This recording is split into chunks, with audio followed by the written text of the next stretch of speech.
Hi dear students, मैं Shivani Agarwal gateway classes में आपकी दोस्त, आपकी होस्ट एक बार फिर से आपका स्वागत करती हूँ। और आज का ये वीडियो बहुत ही ज़्यादा इम्पॉर्टेंट होने वाला है हर उस स्टूडेंट के लिए जो ईवीएस के एंड सेमेस्टर एग्ज़ाम में अपीयर होने जा रहा है। ये ईवीएस 2023 के ऑड सेम का क्वेश्चन पेपर है विद प्रॉपर सोल्यूशन।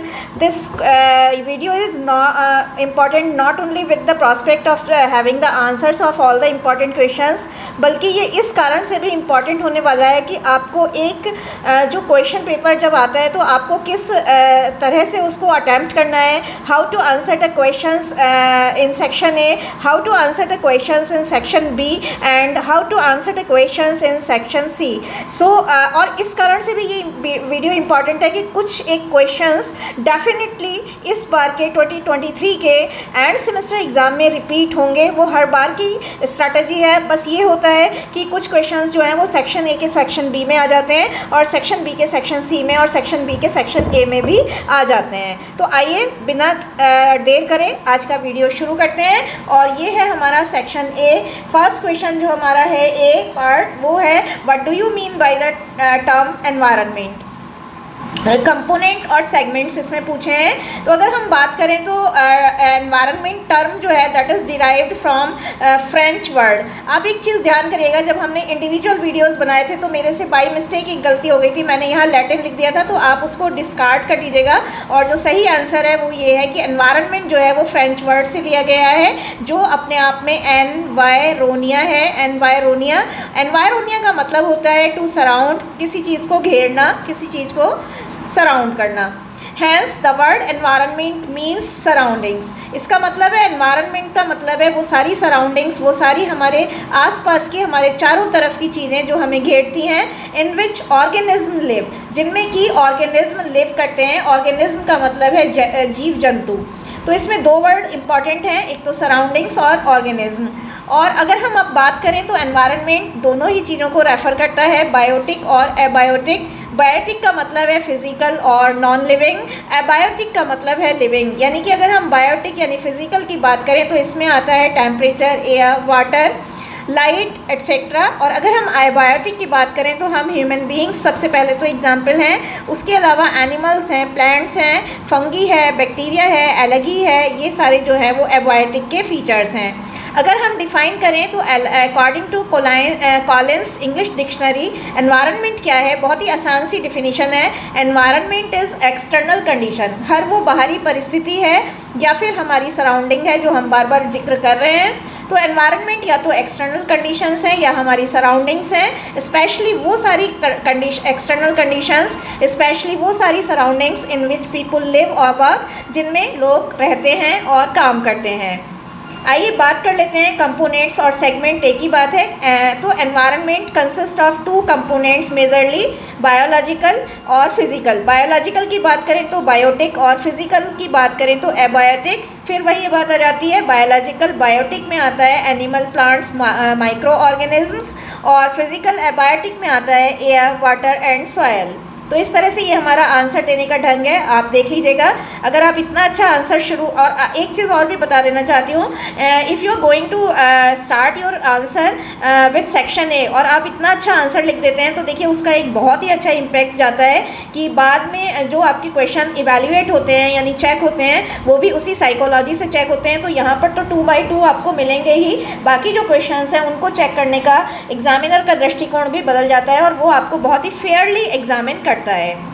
दूसरी बात यह है कि जो AKTU का सो कॉल्ड ब्लाइंड चेकिंग है, कभी कभी अंधाधुंध चेकिंग हो जाती है, उसमें बहुत अच्छे बच्चों का चेक नहीं हो पाता है। तो वो भी आप देखिए इसमें कितना जो है प्रेजेंटेबल आंसर है। तो आप इस तरह से अगर प्रेजेंटेबल आंसर देंगे तो एक तो आप बहुत ही अच्छे से एक्सप्लेन कर पाएंगे अपने एस्पेक्ट्स को और आपका आंसर भी बहुत अच्छे से चेक होगा और आपके आगे के क्वेश्चंस उसी साइकोलॉजी से चेक होने वाले हैं। आइए बात करते हैं अगले क्वेश्चन की यानी बी क्वेश्चन की। फर्स्ट सेक्शन ये है what do you mean by the term ecology, और प्रोड्यूसर, कंज्यूमर और डिकम्पोजर को आपको इसमें डिफाइन करना है। अगर हम बात करें तो ये क्वेश्चन जो है इस बार सेक्शन बी में आ सकता है लेंदी होकर। इकोलॉजी की बात करें तो टर्म इकोलॉजी जो है that is derived from the combination of two Greek words. ये दो ग्रीक वर्ड्स से लिया गया है, ओएकोस और लोगस। ओइकोस का मतलब है होम और लोगस का मतलब तो स्टडी होता ही है। तो इकोलॉजी में क्या होता है? Study of organism.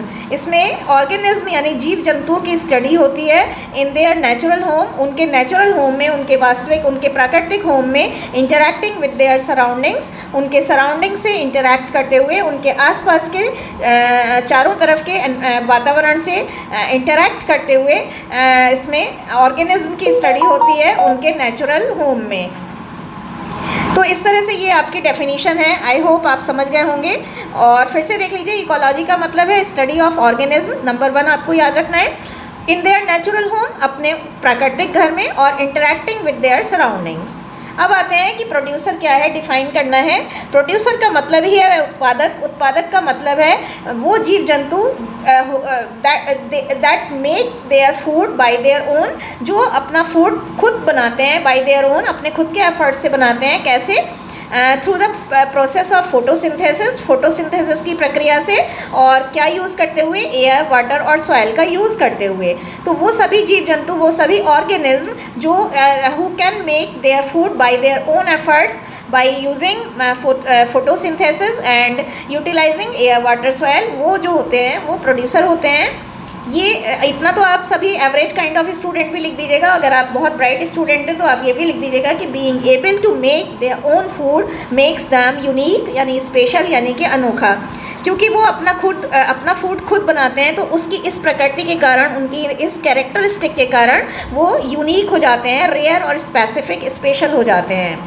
जो और भी अच्छे बच्चे हैं वो ये भी लिख दीजिएगा कि प्रोड्यूसर को हम ऑटोट्रॉफ्स के नाम से भी जानते हैं। अब आता है, तो बेसिकली आपको ये याद रखना है कि bye there who make their food by their own using photosynthesis, air, water और सॉइल का यूज़ करते हुए। अब आते हैं कंज्यूमर। कंज्यूमर क्या होते हैं? The organism that can not सिंथेसाइजेज, जो अपना देयर ओन फूड, जो अपने खुद के फूड को खुद सिंथेसाइज नहीं कर पाते, यानी कि मेक नहीं कर पाते। मेक भी लिख लीजिएगा, यहाँ पर मेक लिख सकते हैं। एंड फीड ऑन प्लांट्स, और वो फीड ऑन का मतलब निर्भर रहते हैं, पलते हैं। फीड ऑन का मतलब पलते हैं या खाते हैं। क्या खाते हैं? पलते हैं या खाते हैं। क्या खाते हैं? या तो प्लांट्स को खाते हैं या अदर एनिमल्स को, या फिर प्लांट्स और एनिमल्स दोनों को खाते हैं। वो होते हैं कंज्यूमर्स, यानी उपभोक्ता। हिंदी में कहते हैं उपभोक्ता। तो उपभोक्ता कौन है? Who can't synthesise their own food, यानी who can't make their own food, या who can't make their food by their own efforts. And feed on, यहाँ पर फीड ऑन वर्ड को याद रखिएगा। फीड ऑन कहाँ पर करते हैं? प्लांट्स और दूसरे एनिमल्स पर, या फिर प्लांट्स और एनिमल्स बोथ पर। ये ऑर्गेनिज्म डायरेक्टली और इनडायरेक्टली डिपेंड ऑन प्रोड्यूसर्स। ये जो ऑर्गेनिज्म होते हैं वो डायरेक्टली और इनडायरेक्टली इन पर निर्भर रहते हैं फॉर देयर ओन फूड, अपने फूड के लिए। Consumers are also known as heterotrophic, heterotrophic. तो कंज्यूमर्स को जो है हम हीटेरियोट्रॉफिक के नाम से भी जानते हैं। डीकम्पोजर्स, अब डीकम्पोजर्स कौन से हैं? ये थोड़े से अलग हैं। The organism which derive their nutrition, nutrition इसमें नया वर्ड है, आप फूड भी लिखेंगे तो बिल्कुल काम चलेगा। तो जो एवरेज स्टूडेंट्स हैं वो घबराएं ना, वो फूड लिख दें। वो ऑर्गेनिज्म जो अपना फूड, अपना न्यूट्रिशन कहाँ से डिराइव करते हैं, वो मेक भी लिख सकते हैं यहाँ पर। कहाँ से लेते हैं? By breaking down dead and decaying material, जो अपना फूड डेड और डिकेइंग का मतलब है क्षतिग्रस्त पदार्थों से लेते हैं। बेसिकली जो मरे हुए एनिमल्स को खाते हैं, डेड एनिमल्स को खाते हैं, डेड सब्सटेंसेस को खाते हैं, वो डिकम्पोजर्स होते हैं। तो यहाँ पर आपको ये याद रखना है, by breaking down dead and decaying material, by breaking down dead and decaying substances. अब डिकम्पोजर्स को जो है क्लीनर्स भी कहा जाता है, क्योंकि ये एनवायरनमेंट की गंदगी को, डेड चीज़ों को और डिकेइंग चीज़ों को खाकर नष्ट कर देते हैं। तो इनको एनवायरनमेंट का क्लीनर भी कहा जाता है। डिकम्पोजर्स को क्या कहा जाता है? स्कैवेंजर। तो हमारा जो है जो हमारा प्रोड्यूसर था उसे ऑटोट्रॉफ्स कहते थे, जो हमारा कंज्यूमर था उसे हेटेरोट्रॉफिक कहते थे, और जो हमारा डीकम्पोजर है उसको स्कैवेंजर भी कहते हैं। और क्लीनर तो आप एवरेज स्टूडेंट है तो भी आप याद रख सकते हैं। अब ये क्वेश्चन बहुत ज़्यादा इंपॉर्टेंट है। What is sustainable development? Sustainable development का मतलब होता है सतत विकास। Sustainable development can be defined as an approach to the economic development. ये बेसिकली क्या है, इकोनॉमिक डेवलपमेंट के लिए एक अप्रोच है किसी भी कंट्री के, without compromising with the quality of environment for future generations. अब यहाँ पर कंप्रोमाइजिंग का मतलब है समझौता करना, तो बिना एनवायरनमेंट को फ्यूचर आने वाली जनरेशन, आने वाली पीढ़ियों का के लिए जो एनवायरनमेंट को प्रदूषित किए बिना, या आने वाली पीढ़ियों के लिए एनवायरनमेंट की क्वालिटी से समझौता किए बिना आज की कंडीशंस में इकोनॉमिक डेवलपमेंट करना किसी भी देश का, वो कहलाता है सस्टेनेबल डेवलपमेंट। और मतलब कह सकते हैं हम कि सस्टेनेबल डेवलपमेंट क्या है, एक प्रोसेस है, अप्रोच है इकोनॉमिक डेवलपमेंट की, without harming the environment for future generations.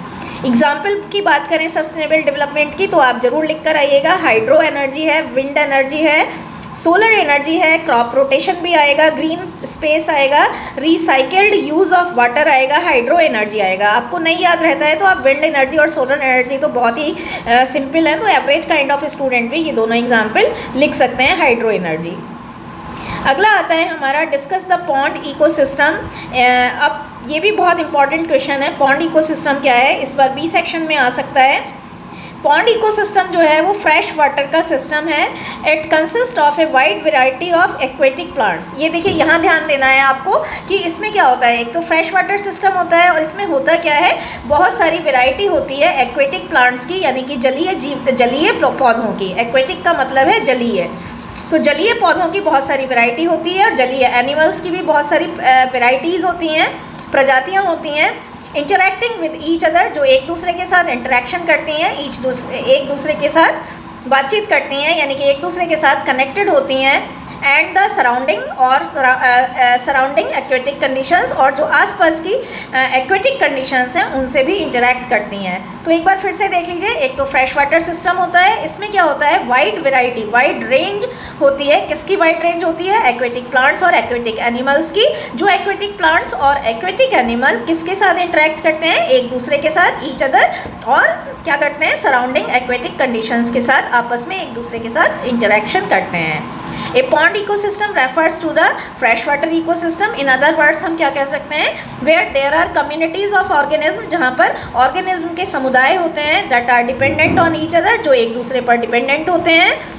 And with the prevailing water environment, और एक दूसरे पर तो डिपेंडेंट होते ही हैं और आसपास के जो वाटर एनवायरनमेंट है उससे भी डिपेंडेंट होते हैं अपने न्यूट्रिशन के लिए और अपने सर्वाइवल के लिए, यानी अपने फूड के लिए। न्यूट्रिएंट्स का मतलब है अपने फूड के लिए, पोषण के लिए और अपने सर्वाइवल के लिए। पॉन्ड इकोसिस्टम में भी परमानेंट और टेम्पोरेरी दो काइंड का होता है पॉन्ड इकोसिस्टम, परमानेंट और टेम्पोरेरी। अब ये क्वेश्चन है, व्हाट इज फ्लोरोसिस। फ्लोरोसिस क्या है, how it is caused, state it's preventive measures. Fluorosis क्या है, एक ऐसी कंडीशन है दैट रिजल्ट इन वाइट और ब्रोकन स्पेकल्स। वाइट और वाइट और ब्राउन, इसमें वाइट और ब्राउन पैचेस हो जाते हैं। स्पेकल्स का मतलब है पैचेस, यानी धब्बे। तो धब्बे हो जाते हैं, कहाँ पर हो जाते हैं, हमारे टीथ में। It is a condition that changes the appearance of tooth enamel. ये एक ऐसी कंडीशन है जिसमें हमारे टूथ के इनेमल की कंडीशन चेंज हो जाती है, अपीयरेंस चेंज हो जाती है, बनावट चेंज हो जाती है। तो एक बार फिर से देख लेते हैं, फ्लोरोसिस एक ऐसी कंडीशन है जिसमें हमारे टीथ पर वाइट और ब्राउन पैचेस, यानी कि धब्बे, यानी कि स्पेकल्स आ जाते हैं, और इसमें हमारे टूथ की इनेमल की अपीयरेंस, बनावट जो है वो बदल जाती है, स्पेशली कब, यंग चिल्ड्रन में। It is caused by over exposure of fluoride in the early years of life. Fluoride एक मटेरियल, ये एक जो है कंपोनेंट होता है। तो फ्लोराइड के ओवर एक्सपोजर से in the early years of life के अर्ली ईयर्स में जो फ्लोराइड का ओवर एक्सपोजर होता है, उसके कारण से ये ऐसा होता है। when permanent teeth are developing, ये उस स्टेज में होता है जब परमानेंट टीथ डेवलपमेंट की प्रोसेस में होते हैं, जब परमानेंट टीथ हमारे आ रहे होते हैं। अब प्रिवेंटिव मेजर, यानी कि रोकने के उपाय क्या हैं फ्लोरोसिस के। एक तो चेक योर ड्रिंकिंग वाटर, क्योंकि ये वाटर से होता है, तो ड्रिंकिंग वाटर में अगर कंटामिनेशन है, यानी प्रदूषण है, तब होगा। ब्रेस्ट फीड से भी होता है, तो ब्रेस्ट फीडिंग को भी आपको रोकना होगा, मतलब चेक करना होगा। Regulate the use of toothpaste. एक आपको ये करना होगा कि daily you have to use make the use of toothpaste, avoid mouth wash को भी हमें अवॉइड करना होगा।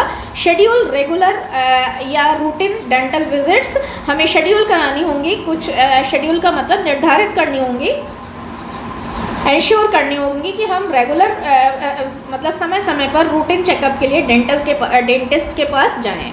तो ये कुछ प्रिवेंटिव मेजर्स हैं।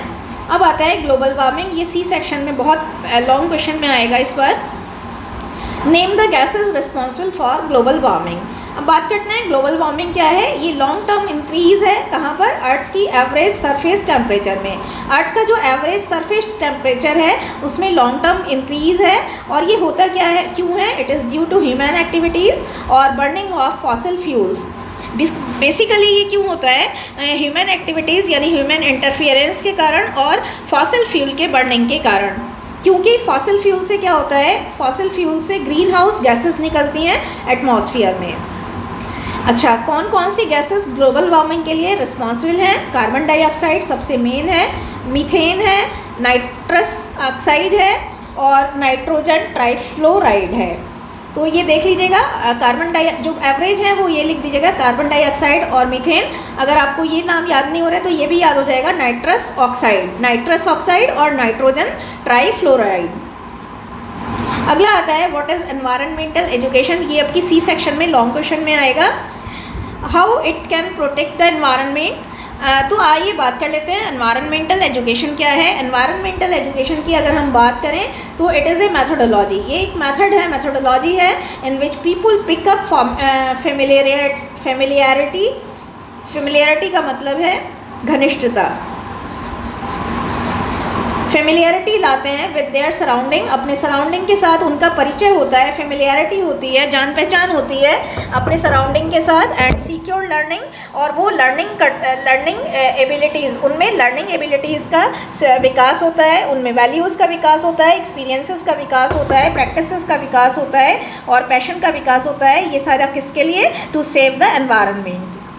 तो फिर से देख लीजिए एनवायरमेंटल एजुकेशन क्या है। एक तो मेथोडोलॉजी है जिसमें लोग फेमिलियरिटी स्थापित करते हैं, किससे, अपनी सराउंडिंग के साथ, और वो लर्निंग एबिलिटीज़ विकसित करते हैं। डेवलप भी यहाँ लगा सकते हैं, सिक्योर की जगह डेवलप करते हैं लर्निंग एबिलिटीज़, डेवलप करते हैं वैल्यूज़, डेवलप करते हैं वो सारे एक्सपीरियंसेस और प्रैक्टिसेस एंड पैशन जो एनवायरमेंटल प्रोटेक्शन के लिए ज़रूरी है। All of these empower an individual. जब ये सारी चीज़ें यानी वैल्यूज़, एबिलिटी, एक्सपीरियंसेस, प्रैक्टिस और पैशन डेवलप हो जाती है तो ये सारी चीज़ें एक इंडिविजुअल को एम्पावर करती हैं, उनको स्ट्रॉन्ग बनाती हैं to take care of present and future environment issues. ये बहुत इंपॉर्टेंट है। तो ये सारी वैल्यूज़ एक इंडिविजुअल को एम्पावर करती हैं कि वो आज के और आने वाले भविष्य के एनवायरनमेंट के इश्यूज़ का ध्यान रख सके। How it can protect the environment. Environmental education कैसे एनवायरनमेंट को प्रोटेक्ट कर सकती है। टू सेव द एनवायरनमेंट, सबसे मेन तो यही है, टू प्रिजर्व द एनवायरनमेंट और to upgrade the quality of environment. तो सेव करके, प्रोटेक्ट करके, संरक्षित करके और अपग्रेड करके यानी ऊंचा उठाकर किसको, जो एनवायरनमेंट की क्वालिटी है उसे। जो एवरेज काइंड के स्टूडेंट है वो अगर इतना भी लिख कर आएंगे तो that is more than enough. अब बहुत अच्छे बच्चे जो हैं वो और भी लिख लीजिएगा कि एनवायरमेंटल एजुकेशन हेल्प्स करती है एक इंडिविजुअल के लिए किसमें, to plant more and more trees, aware and educate others to save the environment, है ना, to make the environment cleaner, environment को क्लीनर और ग्रीनर बनाने के लिए, to stop practices that may spoil the quality of environment, वो सारी practices को स्टॉप करके जो एनवायरनमेंट के लिए बाधित हैं, एनवायरनमेंट की क्वालिटी को स्पॉइल करती हैं यानी कि ख़राब करती हैं। जैसे stop using plastic bags, say no to deforestation, say no to personal transport को नो कहना, say no to over use of paper, digitalisation है तो पेपर का ओवर यूज़ भी हम रोक सकते हैं, say no to AC etcetera. AC जैसी मशीन्स जो बहुत हानिकारक गैसें एमिट करती हैं उनको भी हम नो कह सकते हैं अगर हम एनवायरमेंटली एजुकेटेड हैं तो। अब आता है, ये देखिए ख़त्म हो गए, अब आता है हमारा सेक्शन बी। सेक्शन बी के क्वेश्चंस की मैं क्वालिटी बता दूं कि इसमें थोड़ा सा अगर कम लेंथी भी आंसर आप लिखेंगे 1-1.5 पेज का तो चल जाता है। इसमें ज़्यादातर बहुत ज़्यादा बड़े क्वेश्चंस आपसे नहीं पूछे जाते हैं। तो क्वेश्चन नंबर 1A का बढ़ते हैं। Define the term ecological pyramid. Explain the term upright and inverted pyramid. अब बात करते हैं what is ecological pyramid. Ecological pyramid होते क्या है? Ecological pyramid is a graphical depiction. एक ग्राफिकल डिपिक्शन है. डिपिक्शन का मतलब चित्रण.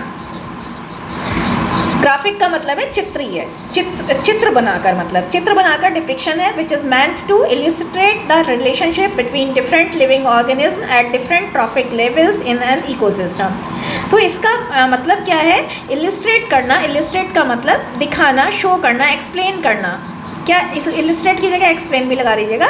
To explain the relationship, relationship को एक्सप्लेन करना. अब किसके बीच रिलेशनशिप को एक्सप्लेन करना? डिफरेंट लिविंग ऑर्गेनिज्म जो डिफरेंट ट्रॉफिक लेवल्स पर हैं, इकोसिस्टम के डिफरेंट ट्रॉफिक लेवल्स पर, यानी कि ये लेवल, ये लेवल, ये लेवल. तो इस ट्रॉफिक लेवल्स पर, जो इकोसिस्टम के डिफरेंट ट्रॉफिक लेवल्स पर जो डिफरेंट लिविंग ऑर्गेनिज्म हैं, उनका एक दूसरे से संबंध दिखाना. ईच ऑफ द बार्स, जो इसकी जो पिरामिड होता है, आपको पता है कि पिरामिड होता है, पिरामिड में ये सब होता है. तो ये जो बार्स हैं, ये जो बार्स हैं, ये जो बार्स हैं, देखिए ये हो गया, ये. तो ये जो बार्स हैं, ये जो बार्स हैं, ये जो बार्स हैं, ये क्या, ईच ऑफ द बार्स क्या करती है? That make up the pyramid represents a different trophic level. तो इसमें जो हर बार है वो एक अलग डिफरेंट ट्रॉपिक लेवल को दिखाती है एंड देयर ऑर्डर, और उनके क्रम को दिखाती है. ऑर्डर का मतलब उनके क्रम को दिखाती है, जो बेस्ड होता है किस पर? हु ईट्स होम, कौन किसे खाता है, यानी प्रोड्यूसर, कंपोजर और डिकम्पोजर. इकोलॉजिकल पिरामिड्स कब डेवलप, किसने डेवलप करे थे? चार्ल्स एल्टन ने डेवलप करे थे, जो कि एक इंग्लिश जूलॉजिस्ट थे और एंड एनिमल जूलॉजिस्ट थे. इन्होंने कब कर डेवलप करे थे? 1927 में. तो चार्ल्स एल्टन ने 1927 में डेवलप करे थे. ये देखिए, अगर आप बहुत एवरेज भी हैं तो आप इतना तो याद ही रख सकते हैं. ये भी आप इस तरह से भी लिख सकते हैं, डेवलप्ड बाई, पूरा सेंटेंस ना लिखकर, डेवलप्ड बाई चार्ल्स एल्टन और 1927. अगर आप इतना भी लिखेंगे, लेकिन हाईलाइट जरूर कर दीजिएगा. इकोलॉजिकल पिरामिड्स को क्योंकि चार्ल्स एल्टन ने डेवलप करा था, इसलिए इनको एल्टोनियन पिरामिड्स भी बोलते हैं. Eltonian pyramids. Types of ecological pyramids: pyramid of number, pyramid of biomass, pyramid of energy. Pyramid of number की बात करें, ये देखिए इस तरह से हो जाता है. पिरामिड ऑफ नंबर की बात करें तो प्रोड्यूसर होते हैं, प्राइमरी कंज्यूमर होते हैं, सेकेंडरी कंज्यूमर और टेरिटरी कंज्यूमर होते हैं. इस टाइप की इकोलॉजिकल पिरामिड में the number of organism in each trophic level is considered as the level in the pyramid. इस टाइप की इकोलॉजिकल पिरामिड में जो नंबर ऑफ ऑर्गेनिज्म होते हैं हर ट्रॉफिक लेवल पर, उन्हीं को हम पिरामिड में उसी लेवल पर कंसीडर करते हैं. Pyramid of number is usually upright. ये ज़्यादातर अपराइट होता है, यानी कि इसमें इस तरह से होता है, इस तरह से नहीं होता है. ये सॉरी, ये जो है इस तरह से नहीं होता है, बल्कि इस तरह से होता है. ठीक है, अपराइट होता है इन ईच और usually upright except for some situation, कुछ कंडीशन को छोड़कर, like that of detritus food chain. Detritus food chain में तो ये अपराइट नहीं होता है, बाकी सब में ये अपराइट होता है. Where many organism feed on one dead plant और एनिमल. अब बात करते हैं pyramid of biomass. Pyramid of biomass में जू प्लैंक्टन्स होते हैं और फाइटोप्लैंक्टन्स होते हैं. In this particular type of ecological pyramid, each level takes into account the amount of biomass produced by each trophic level. इसमें जो है each level, हर level जो है उसको takes into account का मतलब समझा जाता है. किससे समझा जाता है? उस amount of biomass से जो वो produce करते हैं हर trophic level पर. Pyramid of biomass is also upright. ये भी अपराइट होते हैं except for that observe in ocean. Ocean में जो देखे जाते हैं उनको छोड़कर बाकी सारी कंडीशन में अपराइट में ही होते हैं. ओशियन वाले में क्या होता है? लार्ज नंबर ऑफ जू planktons depend on relatively smaller number of phytoplanktons. Ocean वालों में पिरामिड में क्या होता है कि लार्ज जहाँ पर जू प्लैंक्टन्स बड़ी संख्या में जो है वो छोटे फाइटोप्लैंक्टन्स पर निर्भर रहते हैं. पिरामिड ऑफ एनर्जी में बात करते हैं तो टर्टियरी प्रोड्यूसर होते हैं, फिर प्राइमरी कंज्यूमर, फिर सेकेंडरी, फिर टर्टियरी कंज्यूमर होते हैं. Pyramid of energy is the only type of ecological pyramid. Pyramid of energy एकमात्र इकोलॉजिकल पिरामिड है विच इज़ ऑलवेज अपराइट. ये हमेशा ऑलवेज अपराइट रहता है. एज द इसमें इन्वर्टस नहीं रहता है, ये हमेशा अपराइट रहता है. कौन सा वाला? Pyramid of energy. तो ये याद रखिएगा, हमेशा ये अपराइट रहता है. Which is as the energy flows, क्योंकि ऐसा क्यों होता है, क्योंकि एनर्जी जो है फूड चेन में यूनिडायरेक्शनल वे में फ्लो करती है। Also with every increasing trophic level, हर बढ़ते हुए ट्रॉफिक लेवल के साथ कुछ एनर्जी जो है एनवायरनमेंट में लॉस्ट हो जाती है। अब आता है व्हाट इज़ मटेरियल साइकिल, ये क्वेश्चन नंबर 2 है। मटेरियल साइकिल क्या है? Material cycle describes the flow of matter from the non living to the living. Material cycle क्या डिस्क्राइब करता है? फ्लो ऑफ मैटर, मैटर का फ्लो कहाँ पर है, कहाँ से, नॉन लिविंग से लिविंग वर्ल्ड की तरफ, और फिर दोबारा से वापस कहाँ होता है। तो मटेरियल साइकिल को हम न्यूट्रिएंट साइकिल के नाम से भी जानते हैं। इतना तो आप सभी याद कर लीजिएगा।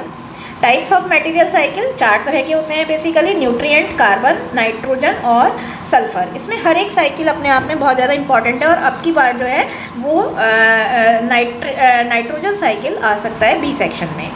कार्बन साइकिल की अगर बात करें तो carbon is the main constituent of all living cells. हर लिविंग सेल का जो मेन कॉन्स्टिट्यूंट है, मुख्य प्रवाहक है, वो कार्बन है।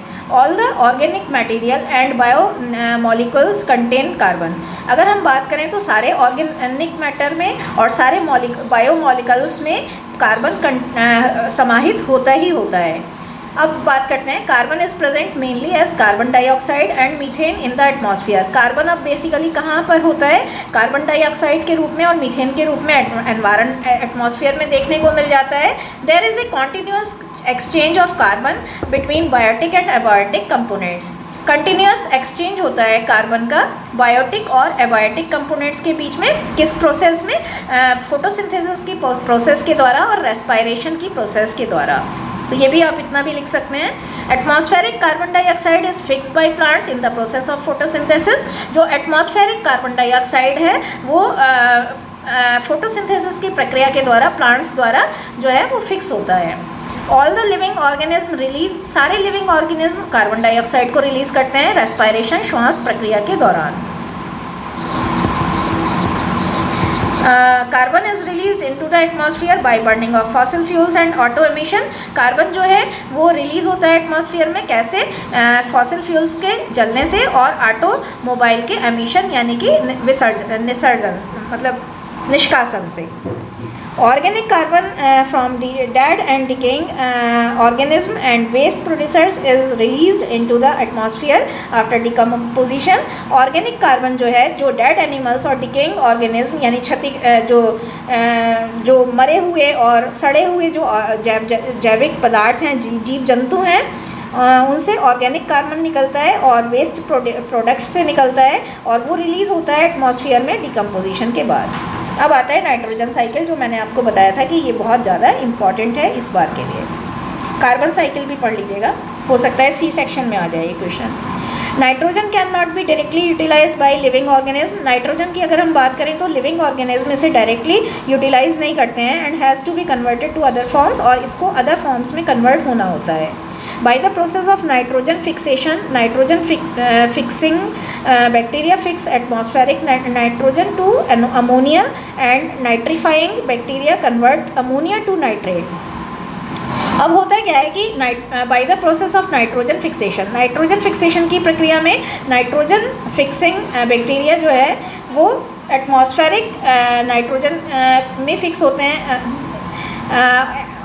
एटमॉस्फेरिक नाइट्रोजन में फिक्स होते हैं। इसमें जो होता है नाइट्रोजन फिक्सेशन की प्रक्रिया में, और नाइट्रोजन फिक्सिंग बैक्टीरिया जो है वो एटमॉस्फेरिक नाइट्रोजन में फिक्स हो जाते हैं अमोनिया के फॉर्म में, एंड नाइट्रीफाइंग बैक्टीरिया के जो है वो कन्वर्ट हो जाते हैं अमोनिया में टू नाइट्रेट करने के लिए। It is then taken up by plants, और तब ये जो है वो प्लांट्स द्वारा लिए जाते हैं, ग्रहण किए जाते हैं। Atmospheric nitrogen is converted to nitrates. Atmosphere में रहने वाला नाइट्रोजन जो है वो नाइट्रेट्स में कन्वर्ट हो जाता है directly by lightning and assimilated by plants, lightning के द्वारा और प्लांट्स के आत्मसात करने पर, खाने पर, मतलब प्लांट्स के द्वारा सोखने पर। Decomposers break down proteins. Decomposers जो है वो प्रोटीन्स में ब्रेक डाउन हो जाते हैं और अमीनो एसिड में ब्रेक डाउन हो जाते हैं of dead and decaying organic matters and waste products. Denitrifying bacteria convert ammonia. Denitrifying bacteria जो है वो अमोनिया में कन्वर्ट हो जाते हैं और नाइट्रेट्स में कन्वर्ट हो जाते हैं to nitrogen and nitrous oxide by the process of denitrification. In this way nitrogen is released back into the atmosphere. इस तरीके से नाइट्रोजन जो है एटमॉस्फेयर में दोबारा से रिलीज हो जाता है.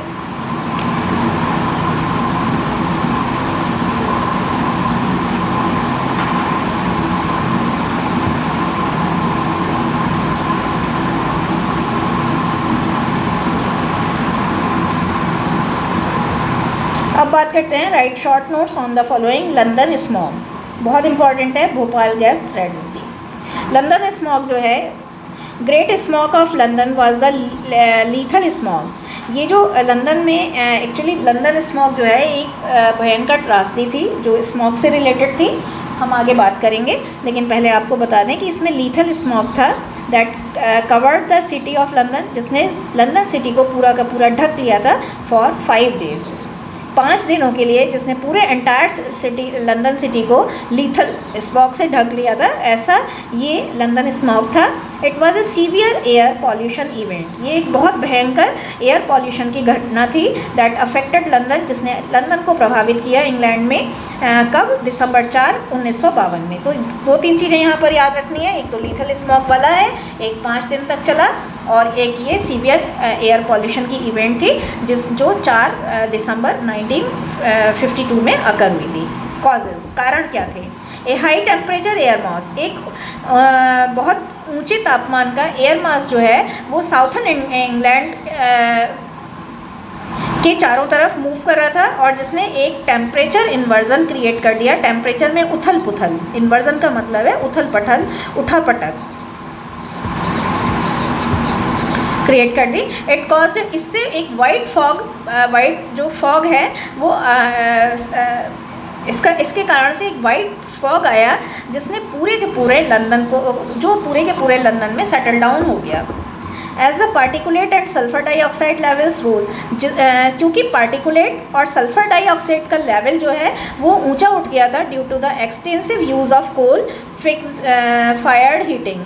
कोल फायर्ड हीटिंग के कारण से के एक्सटेंसिव यूज़ के अतिरिक्त अधिक यूज़ के कारण से, कोल फायर्ड हीटिंग और पावर प्रोडक्शन सिस्टम्स के ओवर यूज़ के कारण से सल्फ़र डाइऑक्साइड और पार्टिकुलेट का लेवल बहुत ऊंचा उठ गया था. तो फॉग जो है और ज़्यादा ब्लैकन होता गया, यानी कि डार्कन होता गया, यानी कि गाढ़ा होता गया, काला होता गया.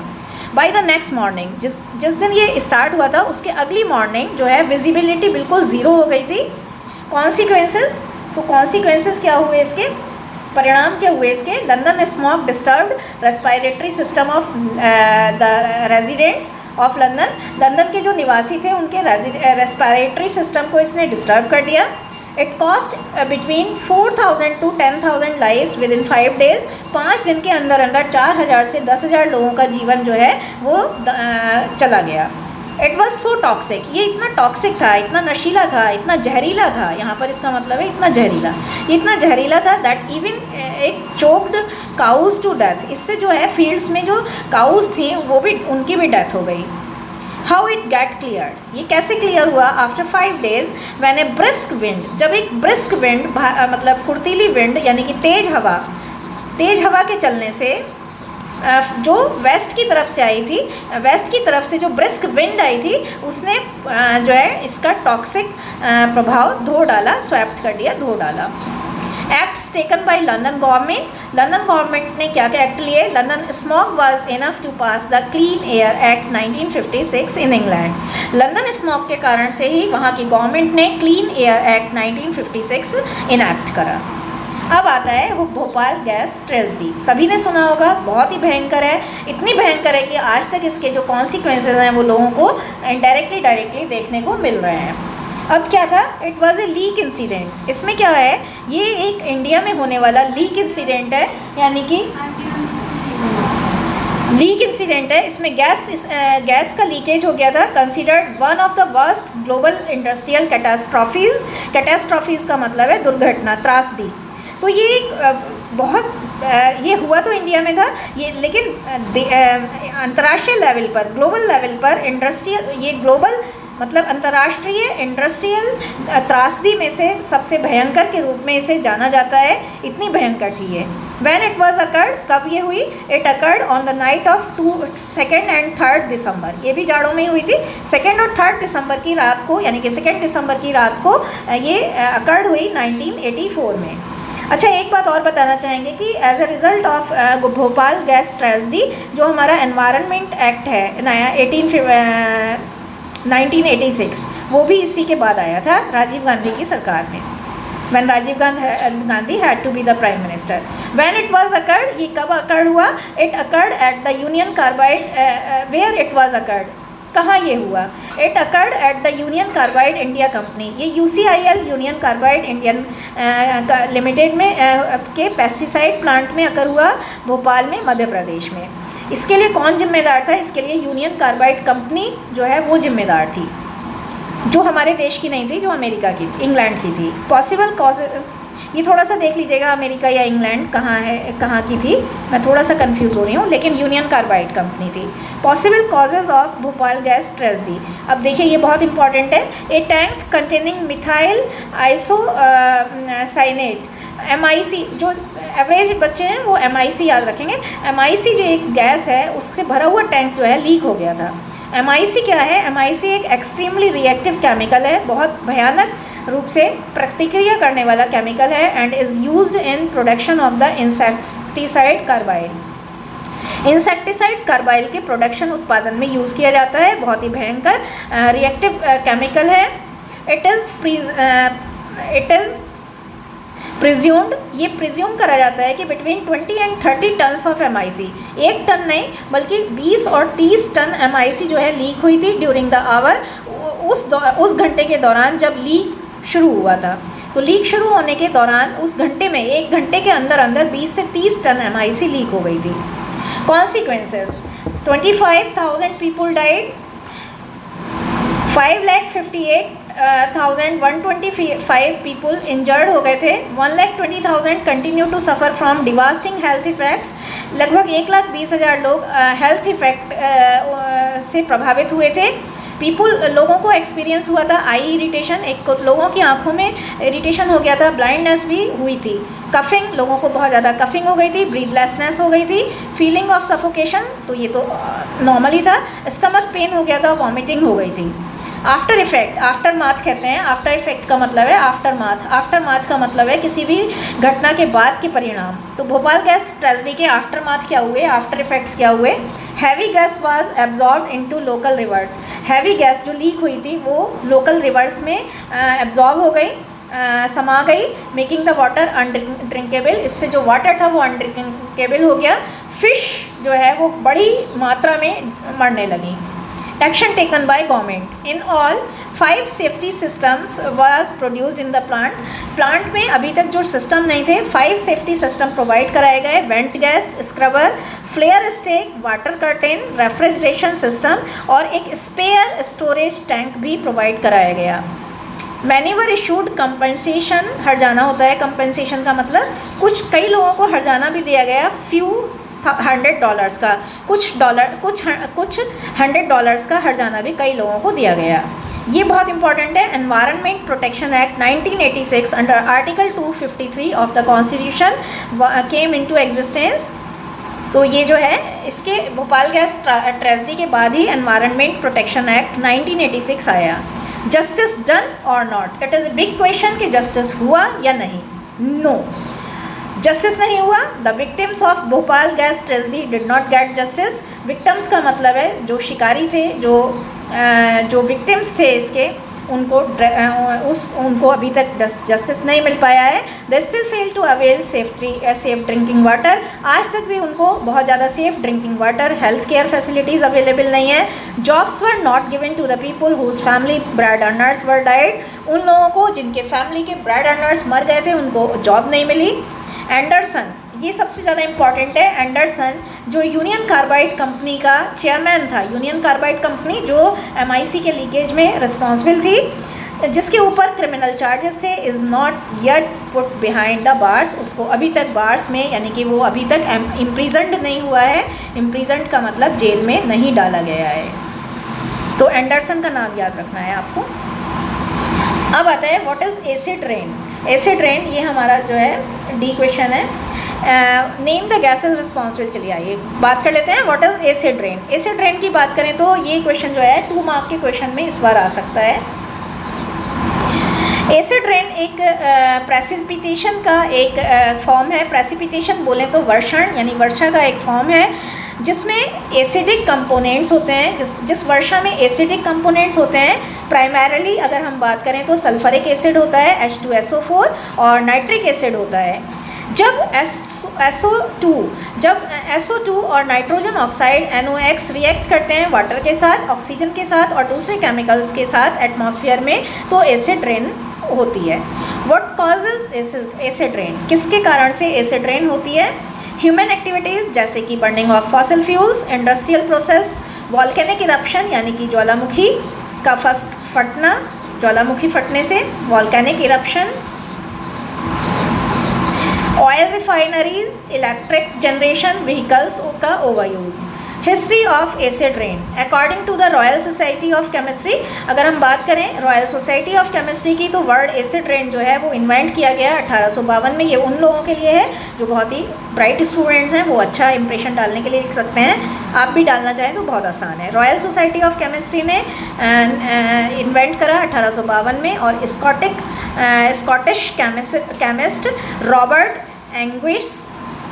Robert Angus Smith, Robert Smith भी लिखेंगे तो चलेगा। रॉबर्ट एंगुस स्मिथ में 1852 में इस टर्म का इन्वेंट करा according to Royal Society of Chemistry. Gases responsible for acid rain. अगर हम बात करें कौन कौन सी गैसेस एसिड रेन के लिए रिस्पॉन्सिबल होती हैं, तो एसिड रेन रिजल्ट्स जब सल्फर डाइऑक्साइड यानी SO2 और नाइट्रोजन ऑक्साइड यानी NOx जो है एमिट होती हैं एटमॉस्फेयर में, यानी कि निकलती हैं एटमॉस्फेयर में, और इनको विंड और एयर करंट के द्वारा ट्रांसपोर्ट करा जाता है, इधर से उधर लाया जाता है। Effects of acid rain. Environmental effects. अगर हम एनवायरमेंटल इफेक्ट्स की बात करें तो acid rain damages plants. Acid rain जो है वो प्लांट को डैमेज कर देती है, क्षतिग्रस्त करती है, ट्रीज़ को क्षतिग्रस्त करती है, और एक्वेटिक इकोसिस्टम को सबसे ज़्यादा क्षतिग्रस्त करती है, जलीय जीव जंतुओं के इकोसिस्टम को। इट एसिडिफाइज करती है लेक को, यानी कि लेक के पानी को एसिड वाले पानी से भर देती है, स्ट्रीम्स को एसिडिफाई कर देती है, और इसका बहुत बुरा प्रभाव एक्वेटिक ऑर्गेनिज्म पर पड़ता है। Infrastructural and material loss. Acid rain weakens. इसे एसिड रेन जो है वो वीकन कर देती है, कमज़ोर कर देती है किसको? बिल्डिंग्स को, स्टैचूज़ को, मेटल्स और इंफ्रास्ट्रक्चर्स को, जिनको हम लाइमस्टोन और मार्बल से बनाते हैं। तो बेसिकली लाइमस्टोन और मार्बल से बने हुए इंफ्रास्ट्रक्चर और स्टेचूज़ और बिल्डिंग पर बहुत बुरा प्रभाव डालती है। अगर हम रियल लाइफ एग्जांपल की बात करें तो ताजमहल भी जो है that is badly affected by acid rain, क्योंकि आगरा आपको पता ही है इंडस्ट्रियल एरिया है, और जो स्टेचू ऑफ लिबर्टी है ये भी बहुत बुरी तरह से कहीं ना कहीं प्रभावित हो रही है एसिड रेन के कारण से। तो ये तो बहुत आसान है, आप ज़रूर लिखिएगा। ह्यूमन हेल्थ पर क्या प्रभाव पड़ते हैं? इट अफेक्ट्स रेस्पिरेटरी सिस्टम, श्वास क्रिया के जो सिस्टम को प्रभावित करती है। Washes away all the nutrients, सारे न्यूट्रिएंट्स पोषक तत्व जो हैं उनको वॉश अवे कर देती है, पोषक तत्वों को जो जिनकी ज़रूरत ग्रोथ और प्लांट्स और एनिमल्स दोनों के सर्वाइवल के लिए ज़रूरी होती है। तो प्लांट्स एनिमल्स के सर्वाइवल के लिए जो पोषक तत्व जिम्मेदार होते हैं उनकी ग्रोथ और सर्वाइवल के लिए ऐसे न्यूट्रिएंट्स को वॉश अवे कर देती है। कुछ और भी इम्पैक्ट की बात करते हैं। Acid rain affects agriculture.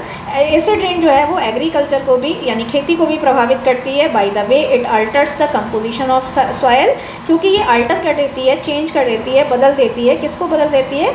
Soil की कंपोजिशन को बदल देती है। Corrosion of water pipes, water pipes का कोरोजन होता है। अब आता है रेमेडीज़ यानी उपचार क्या है, यानी कि सोल्यूशन क्या है, प्रिवेंशन स्टेप क्या है, प्रिवेंशन मेजर्स क्या है। एमिशन रिडक्शन, सबसे ज़्यादा तो है एमिशन रिडक्शन रोकना होगा। रिडक्शन का मतलब कम करना, एमिशन का मतलब जो निष्कासित होती हैं गैसेस। द ओनली प्रिकॉशन, एक ही मात्र बचाव है, प्रिकॉशन है that can be taken is to check the emission of oxides. हमें oxides of nitrogen and sulphur, nitrogen और सल्फ़र के जो एमिशन को रोकना होगा, यही एक सबसे बड़ा उपाय है। Alternative energy source, a shift to cleaner energy sources, अगर हम क्लीनर एनर्जी सोर्सेज पर शिफ्ट करते हैं जैसे कि रिन्यूएबल एनर्जी, तो भी ये भी एक बहुत बड़ा सोल्यूशन है, क्योंकि इससे क्या होगा, हमारी डिपेंडेंसी, हमारी निर्भरता फॉसिल फ्यूल्स पर समाप्त हो जाएगी, और जो फॉसिल फ्यूल्स के बर्निंग से एमिशन रिडक्शन होता है, उससे एमिशन होता है, उसका भी रिडक्शन होगा। Alternation cooperation, collaboration between countries, international cooperation, अंतर्राष्ट्रीय कोऑपरेशन भी हमें देखना होगा। कोलैबोरेशन बिटवीन कंट्रीज़ के बीच में कोलैबोरेशन को ढूंढना होगा, क्योंकि इससे क्या होगा, मिनिमाइज़ हो जाएगा, कम हो जाएगा। क्या मिनिमाइज़ हो जाएगा? Cross border transportation of pollutants, जो प्रदूषक हैं उनका जो बॉर्डर पार से आने वाला ट्रांसपोर्टेशन है वो रुकेगा, क्योंकि सभी कंट्रीज़ अगर अपने आप पर जिम्मेदारी लेंगे तो क्रॉस बॉर्डर ट्रांसपोर्टेशन जो पॉल्यूटेंट्स का है वो रुकेगा। अवेयरनेस, जागरूकता, being responsible citizen one should be aware of the harmful effects, अगर हम रिस्पॉन्सिबल सिटीजन हैं तो हमें हार्मफुल इफ़ेक्ट्स को रोकना होगा। एंड चेक द इंडस्ट्रीज़, और हमें इंडस्ट्रीज़ को चेक करना होगा जो नाइट्रोजन और सल्फ़र कंपाउंड वेस्ट को अनएथिकली निष्कासित करते हैं, विसर्जित करते हैं, निकालते हैं। अब आता है अगला question, discuss the strategy and policy adopted by government of India for the development of women education. ये क्वेश्चन वीमेन एजुकेशन जो है वो बी सेक्शन में आ सकता है। What is women education? Women education refers to the process of providing formal and formal learning opportunities. Women education में क्या होता है कि वीमेंस को फॉर्मल और इनफॉर्मल लर्निंग अपॉर्चुनिटीज़ दी जाती हैं, एम्पावरिंग दैम, उनको एम्पावर करने के लिए। अब एम्पावर किससे करना है? नॉलेज देकर, स्किल देकर और कैपेबिलिटीज़ देकर। तो नॉलेज, स्किल और कैपेबिलिटीज़ देकर औरतों को एम्पावर करना, और उसके लिए उन्हें लर्निंग अपॉर्चुनिटीज़, फॉर्मल और इनफॉर्मल लर्निंग अपॉर्चुनिटीज़ देना। Objectives of women education, to reduce the gender gap in society में जेंडर गैप को रिड्यूस करना, उनको इक्वल स्टेटस देना, जैसा कि सभी रिस्पेक्ट में, पॉलिटिकली भी, इकोनॉमिकली भी उनको इक्वल स्टेटस देना। To make them financially strong, उनको फाइनेंशियली स्ट्रांग बनाना। टू एक्सेप्ट इकोनॉमिक प्रोडक्टिविटी, हम ये भी एक्सपेक्ट कर सकते हैं, एक्सपेक्ट का मतलब आशा कर सकते हैं, हम ये भी एक्सपेक्ट कर सकते हैं कि वीमेन को एजुकेट करने से इकोनॉमिक प्रोडक्टिविटी भी बढ़ेगी कंट्री में। Through women's education the country में अचीव इकोनॉमिक ग्रोथ, वीमेन को एजुकेट करने से कंट्री हमारा इकोनॉमिक ग्रोथ को भी अटेन कर सकता है, यानी कि अचीव कर सकता है, और इसकी जीडीपी भी बढ़ सकती है। To educate the entire family, अगर एक वुमेन, एक औरत को शिक्षित करते हैं तो पूरी फैमिली एजुकेट हो जाती है।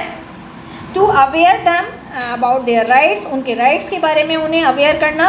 To lower down crime rate को भी कम करने में इससे सहायता मिली है। To build their future strong, उनके फ्यूचर को स्ट्रांग करना। पॉलिसी कौन कौन सी हैं जो गवर्नमेंट ने अडॉप्ट करी हैं for the development of women education? Indian government is highly sensitive towards women education, Indian government जो है वो वीमेन एजुकेशन के लिए बहुत ज़्यादा संवेदनशील है, और कुछ पॉलिसीज़ अडॉप्ट की गई हैं, जैसे साक्षर भारत अभियान, साक्षर भारत मिशन फीमेल लिटरेसी के लिए, सबला जो स्कीम है, Rajiv Gandhi scheme for empowerment of adolescent girls, adolescent का मतलब है बड़ी होती हुई, यानी कि जो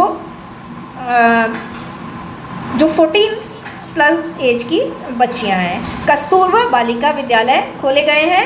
national programme for education of girls at elementary level, elementary यानी प्रारंभिक लेवल पर national programme education of girls के लिए खोले गए हैं। राष्ट्रीय माध्यमिक शिक्षा अभियान, इसके अतिरिक्त कुछ और भी लॉज हैं जो फॉर्म करे गए हैं, इनैक्ट किए गए हैं, जो मैं बताना चाहूँगी। आर्टिकल 14D की अगर हम बात करें तो ये रूरल एजुकेशन को, ग्रामीण महिलाओं को एजुकेशन का राइट देता है। Right to education act 2009 education, women education के लिए इनैक्ट किया गया था। Women's educational equity act WEEA 1974। कुछ स्कीम्स की बात करते हैं जो विमेन एजुकेशन के लिए लॉन्च की गई हैं। बहुत ही पॉपुलर स्कीम है बेटी बचाओ बेटी पढ़ाओ। ये स्कीम्स जो हैं वो आपकी 2 मार्क्स में या फिर नोट में B सेक्शन में आ सकती हैं। This scheme aims to address gender based discrimination का मतलब है भेदभाव। ये जो स्कीम है ये जेंडर बेस्ड डिस्क्रिमिनेशन को एड्रेस करती है और एजुकेशन ऑफ गर्ल्स की एजुकेशन को प्रमोट करती है। ये फोकस है किस पर? चाइल्ड सेक्स रेशो को इम्प्रूव करने के लिए, सर्वाइवल कंडीशन जो वीमेन की हैं उनको इम्प्रूव करने के लिए और गर्ल चाइल्ड एजुकेशन को एनकरेज करने के लिए। सर्व शिक्षा अभियान SSA इस फ्लैगशिप प्रोग्राम ने क्या ट्राई करा है? To provide universal elementary education, universal level पर एलिमेंट्री एजुकेशन देने का प्रोवाइड करा है और इसका स्पेशल फोकस गर्ल्स की एजुकेशन पर ही है। तो एलिमेंट्री एजुकेशन लेकिन स्पेशली गर्ल्स को। National scheme for incentive to girls for secondary education, secondary education में इसमें क्या है कि इसमें जेंडर गैप एक तो रिड्यूस करा गया है एजुकेशन में और एम्पावर गर्ल्स को एजुकेशन के माध्यम से एम्पावर करने का करा गया है। CBSE की उड़ान स्कीम भी बहुत इम्पॉर्टेंट है, 2 मार्क्स में या B सेक्शन में आएगी, वेरी इंपॉर्टेंट 2023 के लिए। This scheme was launched by MHRD, ये स्कीम MHRD ने इंट्रोड्यूस कराई थी और ये स्कीम जो है MHRD ने इंट्रोड्यूस कराई थी। लो इनरोलमेंट गर्ल्स एजुकेशन जो प्रीस्टिजियस इंजीनियरिंग, देखिए ये बहुत ध्यान देने वाली बात है, जो बहुत अच्छे इंजीनियरिंग इंस्टीट्यूशन में हैं उनमें गर्ल, आपने भी देखा होगा जब आप पढ़ते हैं तो आपकी क्लास में भी लड़कियां बहुत 5% होती हैं और बॉयज़ आर इन 95%। तो ये उड़ान जो स्कीम है CBSE की, ये भी क्या कर रही है, ये भी कंट्रोलिंग देख रही है। इसकी एक नज़र है कि प्रीस्टिजियस इंजीनियरिंग कॉलेज में जो गर्ल एजुकेशन का लो एनरोलमेंट है उस पर इसकी नज़र है और ये स्कीम जो है वो also aims to focus on the reasons for teaching gap between school education and engineering entrance examination। जो engineering entrance examination और school education के बीच में जो teaching gap है उसको भी introduce कराती है। National scheme for incentive for the girls of secondary education, MHRD जो है वो पैन इंडिया स्कीम रन करती है। पैन इंडिया का मतलब पूरे इंडिया में। अब क्या करती है ये? To encourage girls to pursue secondary education, ये गर्ल्स को सेकेंडरी एजुकेशन परस्यू करने के लिए पूरे इंडिया में लड़कियों को एनकरेज करती है और एक डिज़र्विंग गर्ल्स को इसमें 3000 रुपये दिए जाते हैं FD के रूप में, फिक्स डिपॉजिट के रूप में। और जो है विच शी विल विड्रॉ, ये जो 3000 रुपये हैं ये वो तब विड्रॉ करेगी, इंटरेस्ट के साथ विड्रॉ करेगी जब वो 18 की एज में पहुंचेगी या फिर और 10th ग्रेड का टेस्ट कंप्लीट कर चुकेगी। इस तरह से हमारा सेक्शन B कंप्लीट हो जाता है। आइए अब आ जाते हैं सेक्शन C पर। फूड चेन क्या है? Food web. देखिए फूड चेन और फूड वेब इस बार 2 मार्क्स में आए रखे हैं, आप बिल्कुल भी निगलेक्ट मत करिएगा 2023 में। खैर यहाँ हम बात कर रहे हैं फूड चेन की। फूड चेन रेफर करती है the order of events in an ecosystem, ecosystem में इवेंट्स के ऑर्डर को रेफर करती है जहाँ पर एक लिविंग ऑर्गेनिज्म दूसरे लिविंग ऑर्गेनिज्म को खाता है एंड लेटर ऑन और उसके तत्पश्चात वो जो ऑर्गेनिज्म है उसको खपाया जाता है, खाया जाता है, ईट कर देना यहाँ पर भी, that is eaten by another larger organism. तो एक ऑर्गेनिज्म लिविंग ऑर्गेनिज्म दूसरे को खाता है और उसके तत्पश्चात जो दूसरा है उसको उससे बड़ा वाला खाता है। फूड चेन 2 तरह की होती हैं, डेट्रिटियस फूड चेन। डेट्रिटियस फूड चेन में डिफरेंट स्पीसीज ऑफ ऑर्गेनिज्म और प्लांट्स होते हैं जैसे कि algae, bacteria, fungi, protozoa, insect, worms का मतलब कीड़े मकोड़े और इसी तरह से कुछ और। डेट्रिटस फूड चेन जो है वो डेड ऑर्गेनिक मटेरियल से स्टार्ट होती है। Food energy passes into decomposers, food energy इसमें डिकम्पोजर्स को पास होती है। डेट्री टी वोर्स को पास होती है, जो डिकम्पोजर और डेट्री टी वोर्स बाद में छोटे कीड़े मकोड़ों जैसे कि कार्निवोरस और कार्निवोरस मैगेट के द्वारा खाए जाते हैं। प्राइमरी कंज्यूमर जैसे कि फंगी, बैक्टीरिया, प्रोटोजोआ और इसी तरह से जो बाकी हैं वो डेट्रिटिवोर्स होते हैं जो डेट्रिटियस पर यानी कि टुकड़ों पर, अवशेषों पर पलते हैं। दूसरा है grazing. It starts with green plants, इसमें ग्रीन प्लांट्स से स्टार्ट होती है और ग्रीन प्लांट्स से ये पास होती हुई हर्बीवोर्स पर जाती है और तब कार्निवोर्स पर जाती है। एक ग्रेजिंग फूड चेन में एनर्जी जो है लोएस्ट ट्रैफिक लेवल पर एक्वायर होती है फोटोसिंथेसिस की प्रक्रिया के दौरान। तो इसमें बेसिकली क्या होता है, ग्रीन प्लांट्स के बाद हर्बीवोर्स और हर्बीवोर्स के बाद carnivores. Parts of food chain, 4 parts होते हैं। Sun is the initial source of energy, आपको पता ही है सन जो है वो एनर्जी का प्रारंभिक सोर्स है। जो सन जो है एनर्जी प्रोवाइड करता है हर एक को प्लानट में। तो सन जो है वो बेसिक सोर्स है, फंडामेंटल सोर्स है एनर्जी का, जो अपने से जो प्लानट से जुड़े हुए हर ऑर्गेनिज्म को एनर्जी प्रोवाइड करता है। फिर प्रोड्यूसर होते हैं। Producer in A food chain include all autotrophs. Producer जो है एक फूड चेन में,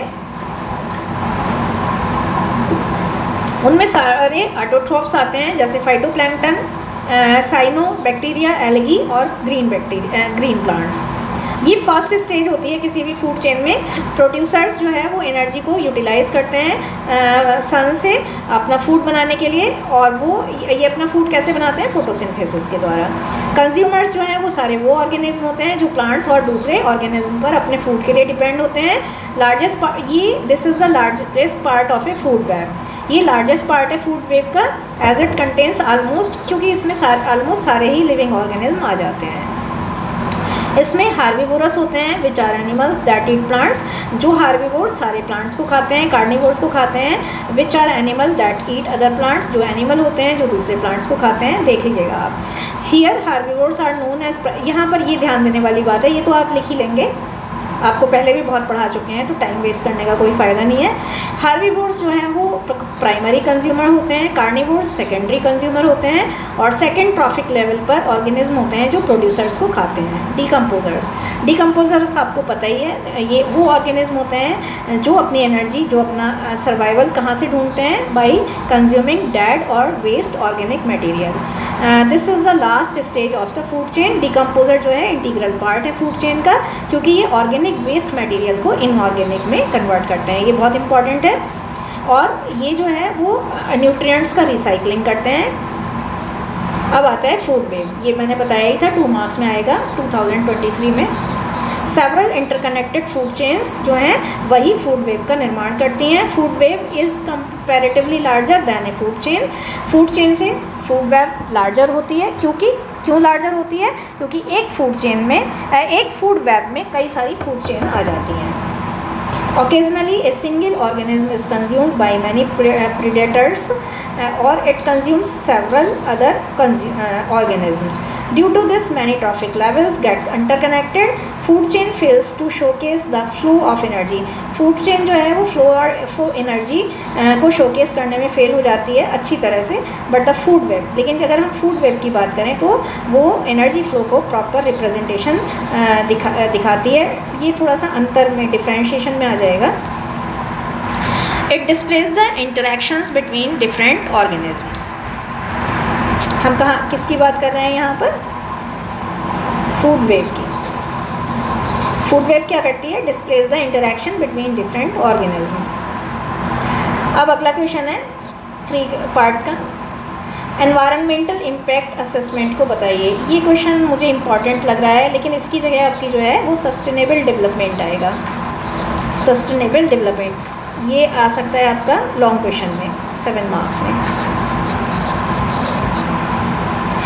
चलिए फिलहाल तो हम ये बात कर लेते हैं। एनवायरनमेंटल असेसमेंट, इम्पैक्ट असेसमेंट क्या है। एनवायरनमेंटल इम्पैक्ट असेसमेंट एक टूल है, टेक्नोलॉजी है, जो आइडेंटिफाई करती है एनवायरनमेंटल, सोशल और इकोनॉमिक इम्पैक्ट्स को ऑफ ए प्रोजेक्ट। कोई भी जब आप प्रोजेक्ट लगाते हैं तो डिसीज़न मेकिंग से पहले, यानी उस प्रोजेक्ट पर को हम इम्प्लीमेंट करें या नहीं करें, तो उस प्रोजेक्ट पर जो डिसीज़न मेकिंग होता है, उसके इम्प्लीमेंटेशन पर जो डिसीज़न मेकिंग होता है, तो उस प्रोजेक्ट से आने वाले टाइम में क्या एनवायरनमेंटल इफ़ेक्ट होंगे, सोशल इफ़ेक्ट क्या होंगे, इकोनॉमिक इफ़ेक्ट क्या होंगे, इसको चेक करने वाला, इवैल्यूएट करने वाला एक टूल ही एनवायरनमेंटल इम्पैक्ट असेसमेंट या EIA कहलाता है। इंडिया में EIA जो नोटिफाइड हुआ है वो क्या हुआ है, under the environmental protection act 1986। तो ये EIA जो है वो एनवायरनमेंटल प्रोटेक्शन एक्ट 1986 के तहत आया है। ऑब्जेक्टिव्स क्या हैं, पर्पस या नीड, पर्पस क्या है। To bring out a national policy, एक नेशनल पॉलिसी को सामने लाना, एक राष्ट्रीय पॉलिसी को सामने लाना जो प्रोडक्टिव और एन्जॉयबल हार्मनी सुनिश्चित कर सके बिटवीन मैन एंड एनवायरनमेंट। आपको भी पता है कि मानव और एनवायरनमेंट के बीच जो हार्मनी है, जो लय है, हार्मनी का मतलब जो लय है वो बिगड़ गई है। तो इस EIA का उद्देश्य है मैन और एनवायरनमेंट के बीच में एक प्रोडक्टिव और एन्जॉयबल हार्मनी लाना, सुनिश्चित करना। To promote efforts to prevent और eliminate damages to the environment, वो एफर्ट्स प्रमोट करना जो एनवायरनमेंट में होने वाले डैमेजेस को, नुकसान को एलिमिनेट कर सकें, यानी कि कम कर सकें। एलिमिनेट का मतलब मिटिगेट कर सकें, मिटिगेट का मतलब मिनिमाइज़ कर सकें, कोई भी एक वर्ड आप यूज़ कर लीजिएगा। To increase understanding of ecological systems, ecological systems को लेकर लोगों की समझ को डेवलप करना, बढ़ाना। नेचुरल रिसोर्सेज को लेकर लोगों की समझ को बढ़ाना जो बहुत ही ज़रूरी है नेशन के लिए। To investigate likely impacts both negative and positive of development projects on the surrounding environment, surrounding environment पर किसी भी प्रोजेक्ट के नेगेटिव और पॉजिटिव दोनों इफ़ेक्ट्स को इन्वेस्टिगेट करना। इस प्रकार से EIA जो है वो एक टूल के रूप में काम करता है डिसीजन मेकिंग के लिए, जो पॉलिसी मेकर्स को अप्रूव करवाता है, पॉलिसी मेकर्स की हेल्प करता है अप्रूव करने में, रिजेक्ट करने में या मॉडिफाई करने में। एंड अपकमिंग प्रोजेक्ट, किसी भी आने वाले प्रोजेक्ट को इसकी मदद से, इस टूल की मदद से पॉलिसी मेकर अप्रूव कर सकते हैं, रिजेक्ट कर सकते हैं या मॉडिफाई कर सकते हैं। अगर गुंजाइश होगी तो थोड़ा मॉडिफाई करने के लिए बोलेंगे, अगर बिल्कुल ही ख़राब है तो रिजेक्ट कर देंगे, अगर थोड़ा सा बहुत अच्छा है तो उसे अप्रूव कर देंगे। प्रिंसिपल्स ऑफ EIA, प्रिंसिपल्स की बात करें तो EIA के 8 प्रिंसिपल्स हैं। अगर हम और भी लेंथ में पढ़ना है तो ये क्वेश्चन मेरी प्लेलिस्ट में यूनिट 1 में मिल जाएगा। कॉस्ट एफिशिएंसी यानी लागत की बचत करना, पार्टिसिपेशन सुनिश्चित करना, ट्रांसपेरेंसी यानी कि पारदर्शिता लाना, सिक्योरिटी लाना, फ्लेक्सिबिलिटी यानी कि लचीलापन लाना, अकाउंटेबिलिटी, प्रैक्टिकलिटी और क्रेडिबिलिटी यानी साख लाना। EI का प्रोसेस क्या है, ये बहुत इंपॉर्टेंट स्टेप्स मांगे हैं, ये क्वेश्चन में पूछा गया था। सबसे पहले इसमें स्क्रीनिंग होती है, ये डिसाइड करने के लिए if and at what level EIA should be applied, यदि अप्लाई होना है तो क्यों होना है और किस लेवल पर अप्लाई किया जाना है। Scoping, to identify the important issue को आइडेंटिफाई करना और टर्म्स ऑफ रेफरेंस को प्रिपेयर करना। इम्पैक्ट एनालिसिस, टू प्रेडिक्ट का मतलब भविष्यवाणी करना। क्या भविष्यवाणी इसमें की जानी है कि किसी भी प्रपोजल के क्या इफ़ेक्ट होने वाले हैं और उनके सिग्निफिकेंस, उसके लाभों को इवैल्यूएट करना, महत्व को इवैल्यूएट करना। मिटिगेशन, कम करना। अगर मान लीजिए to establish measures to prevent, reduce और कंपेंसेट फॉर इम्पैक्ट्स, अगर कोई हानिकारक इम्पैक्ट है तो उसको कम करने के लिए, उसको प्रिवेंट यानी रोकने के लिए, उसको कम करने के लिए, रिड्यूस का मतलब है कम करने के लिए, और उसका हट जाना यानी कि अल्टरनेट करने के लिए हम क्या क्या कर सकते हैं। अल्टरनेट।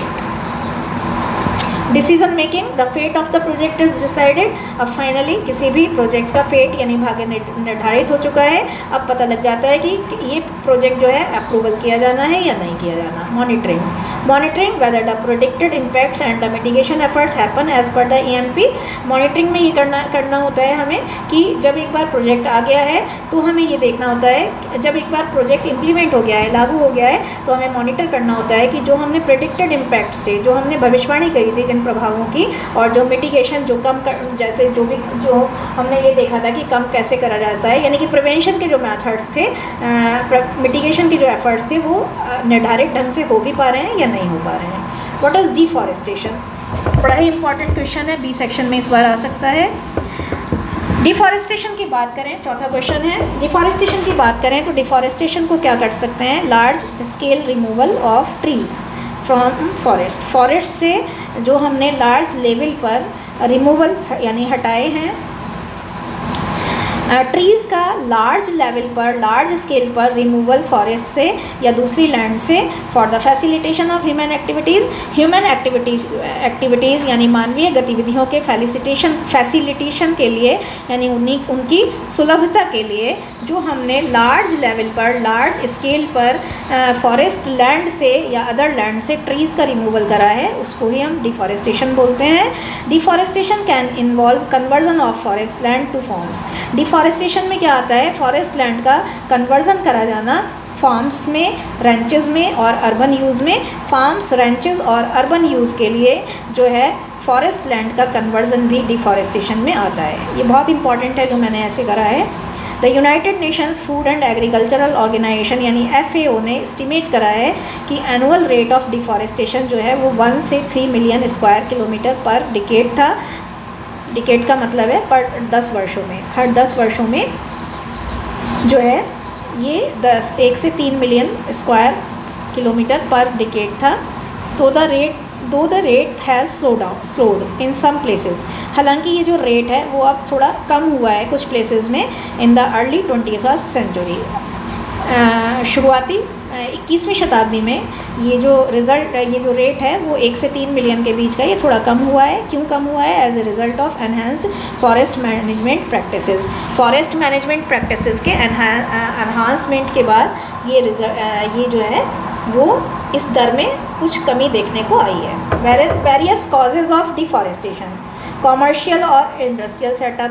जो हमने कॉमर्शियल और इंडस्ट्रियल सेटअप लगाए हैं, यानी कि कॉमर्शियल का मतलब है जो वाणिज्यिक और व्यावसायिक, इंडस्ट्रियल जो है औद्योगिक सेटअप लगाए गए हैं।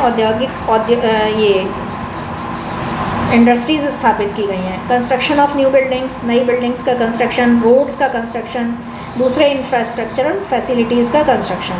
रैपिड इंक्रीज़ ऑफ पॉपुलेशन, जनसंख्या की बहुत ज़्यादा वृद्धि।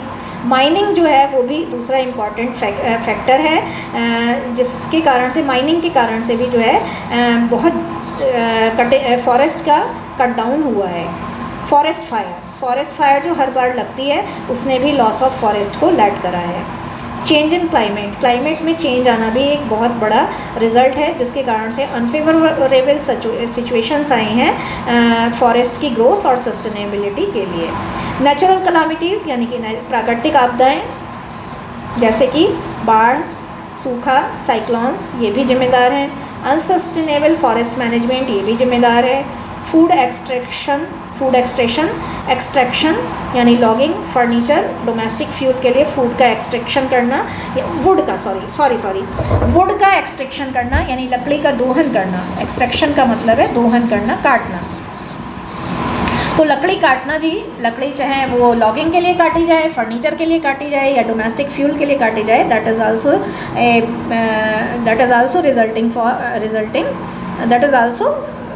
ए severe cause of deforestation. Urbanisation भी बहुत इंपॉर्टेंट काज है जो फॉरेस्टेशन को जन्म दे रहा है। फॉरेस्ट लैंड को बार बार प्लॉटिंग के लिए इन दिनों कन्वर्ट किया जा रहा है।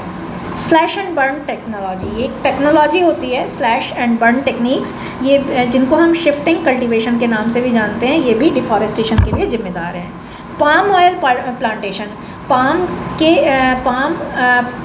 जो ट्रीज़ हैं, पाम ट्रीज़ प्लांटेशन, पाम के ट्रीज़ का जो प्लांटेशन हो रहा है उसके कारण से भी डिफॉरेस्टेशन हुआ है, क्योंकि लोगों ने पाम ट्रीज़ उगाने शुरू कर दिए हैं। पाम ऑयल एक्चुअली बहुत ज़्यादा यूज़ में आने लगा है और इससे बहुत सारे प्रोडक्ट बनते हैं, जैसे शैम्पूज़ बनते हैं, लिपस्टिक्स बनती हैं। तो पाम के ट्रीज़ का जो प्लांटेशन है उसके कारण से भी डिफॉरेस्टेशन हुआ है। Many forest have been cleared for palm oil plantation, बहुत सारे फॉरेस्ट काट दिए गए हैं पाम ऑयल प्लांटेशन के लिए। A massive number of trees forest are getting cut to make paper, बहुत बड़ी संख्या में, मैसिव का मतलब बहुत बड़ी संख्या में जो है ट्रीज़ और फॉरेस्ट काटे जा रहे हैं पेपर बनाने के लिए। रोड कंस्ट्रक्शन जो है वो भी जिम्मेदार है डिफॉरेस्टेशन के लिए। अब आते हैं effects. Loss of habitat for various animals and plant species. Loss of habitat, बहुत सारे एनिमल्स और प्लांट की स्पीसीज़ के लिए हैबिटेट यानी कि निवास स्थान जो है वो ख़त्म हो गया है। जब फॉरेस्ट ही नहीं रहेंगे तो क्या होगा? बहुत सारे एनिमल्स और प्लांट स्पीसीज़ का तो निवास स्थान ही ख़त्म हो गया। It degrades the quality of soil, quality of soil को भी मिट्टी की क्वालिटी भी डिग्रेड हुई है, गिरी है। वाटर साइकिल भी डिस्टर्ब हो गए हैं। Environment disbalance is another, environmental disbalance हुआ है। Cutting of huge number of trees, forest area, climate change हो रहा है, ग्लोबल वार्मिंग भी इसी का कारण है, एसिड रेन भी इसी का कारण है, क्लाइमेट चेंज भी इसी का कारण है, क्लाइमेट इम्बैलेंस भी इसी का कारण है। डिफॉरेस्टेशन जो है वो ग्रीन हाउस गैसेस के एमिशन के लिए भी, के बढ़ने के कारण के लिए भी उत्तरदायी है। इससे एडवर्स वेदर कंडीशंस हुई हैं, जैसे कि राइज इन टेम्परेचर, फ्लड्स का आना, ड्रॉट्स का आना, हरिकेन्स का आना। सॉइल इरोजन बहुत ज़्यादा हुआ है, मिट्टी का कटाव। Due to the massive falling down of trees, various animals species are on the verge of extinction। जब बहुत सारे ट्रीज़ कट गए हैं उसके कारण से बहुत सारी जो एनिमल्स की स्पीसीज़ हैं, प्रजातियां हैं, वो भी on the verge of extinction है, यानी कि विलुप्त होने के कगार पर हैं, यानी लुप्त होने के कगार पर हैं। How it can be control, measures and steps. Certain measures हैं जो अडॉप्ट की जा सकते हैं डे टू डे लाइफ में। Plant trees whenever and wherever possible, as much as you can plant more and more trees। Rely on the concept of reducing, reuse and cycling। हमें एक concept है उस पर विश्वास करना होगा। वो कॉन्सेप्ट क्या है? रिड्यूस, कम करो, रीयूज़, दोबारा से यूज़ करो, और रिसाइकिल करो। अगर हमने ये वाला कॉन्सेप्ट अपनाना शुरू कर दिया तो ऑटोमेटिकली प्रॉब्लम्स ख़त्म हो जाएंगी। Reduce the use of paper, paper का यूज़ भी ख़त्म कर सकते हैं, और क्योंकि एक पेपर के बनने में काफ़ी ज़्यादा मात्रा में पेड़ का दोहन होता है। Spread awareness about the importance of afforestation. मैं तो एक बात ये भी कहूँगी, the one and only alternate to deforestation is reforestation. Reforestation अगर आप करने लगेंगे, यानी कि दोबारा से फॉरेस्ट को उगाने लगेंगे। मैंने अभी कल एक आर्टिकल पढ़ा था, उसमें ये बताया गया था कि इंग्लिश पीपल जो थे उन्होंने 1912 में नीम के पेड़ों का एक 916 के करीब उन्होंने नीम के पेड़ लगाए रोड के दोनों साइड में, और उससे क्या हुआ, टेम्परेचर जो है वो 5 डिग्री तक डाउन हो गया। और आज भी उस क्षेत्र में जो है वो टेम्परेचर सामान्य बाकी जगहों के कंपैरिजन में 5 डिग्री कम रहता है। तो रिफॉरेस्टेशन अगर हम कर दें तो आज भी सारी चीज़ों का सल्यूशन हो जाएगा, और अवेयरनेस हमें इसमें फैलानी पड़ेगी। ऐसे प्रोडक्ट को प्रमोट करना होगा जो एंश्योर करें नो डिफॉरेस्टेशन या reduce of forestation. By only sustainable would products, sustainable would product खरीदें। रिड्यूस मीट कंजम्पशन, मीट का कंजम्पशन, मीट का यानी कि फ्लैश का यानी कि मांस की खपत जो है वो कम करें। Do not buy products containing palm oil, palm oil में जो जिन भी प्रोडक्ट्स में पाम ऑयल हो ऐसे प्रोडक्ट को खरीदें ना। Do not burn firewood, firewood को ना जलाएं बहुत ज़्यादा। अब 4B है जो बताता है एनर्जी रिसोर्सेज के बारे में। एनर्जी रिसोर्सेज है, देखिए कन्वेंशनल और नॉन कन्वेंशनल का जो है ना, ये B सेक्शन में आ सकता है डिफरेंस। एनर्जी रिसोर्सेज को 2 भागों में बांट सकते हैं, conventional energy, non conventional. Conventional में fuels fossil fuel, nuclear energy, hydro power, natural gas आती हैं। नॉन कन्वेंशनल में solar energy, wind energy, geothermal energy, biomass energy आती हैं। कन्वेंशनल एनर्जी, फॉसिल फ्यूल्स, इसमें क्या आता है, कोल ऑयल आता है, नेचुरल गैस आती है, और ये कहाँ से फॉर्म होते हैं, ये होते हैं रिमेन्स ऑफ एंशियंट प्लांट्स, जो बहुत पुराने प्लांट्स हैं और जो बहुत पुराने एनिमल्स हैं उनके डेड और डिकेइंग मटेरियल से इनको बनाया जाता है। Fossil fuels are excessively used for electricity generation. Fossil fuels का बड़ी मात्रा में, एक्सेसिवली का मतलब बड़ी मात्रा में यूज़ किया जा रहा है कहाँ पर, इलेक्ट्रिसिटी जनरेशन के लिए, ट्रांसपोर्टेशन के लिए और इंडस्ट्रियल प्रोसेसेस के लिए। न्यूक्लियर एनर्जी, न्यूक्लियर पावर जो जनरेट होती है वो कहाँ, न्यूक्लियर फिजन के प्रोसेस से जनरेट होती है, जहाँ पर एनर्जी रिलीज़ होती है न्यूक्लियस ऑफ एटम्स से। यूरेनियम और प्लूटोनियम जो है वो फ्यूल के रूप में यूज़ होता है। नेचुरल गैस, इसमें मीथेन होता है और ये बेसिकली ऑयल डिपॉजिट के अलॉन्ग साइड आसपास पाई जाती है।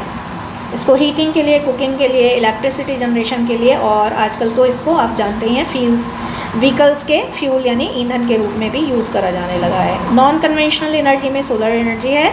It involves capturing and utilising sunlight.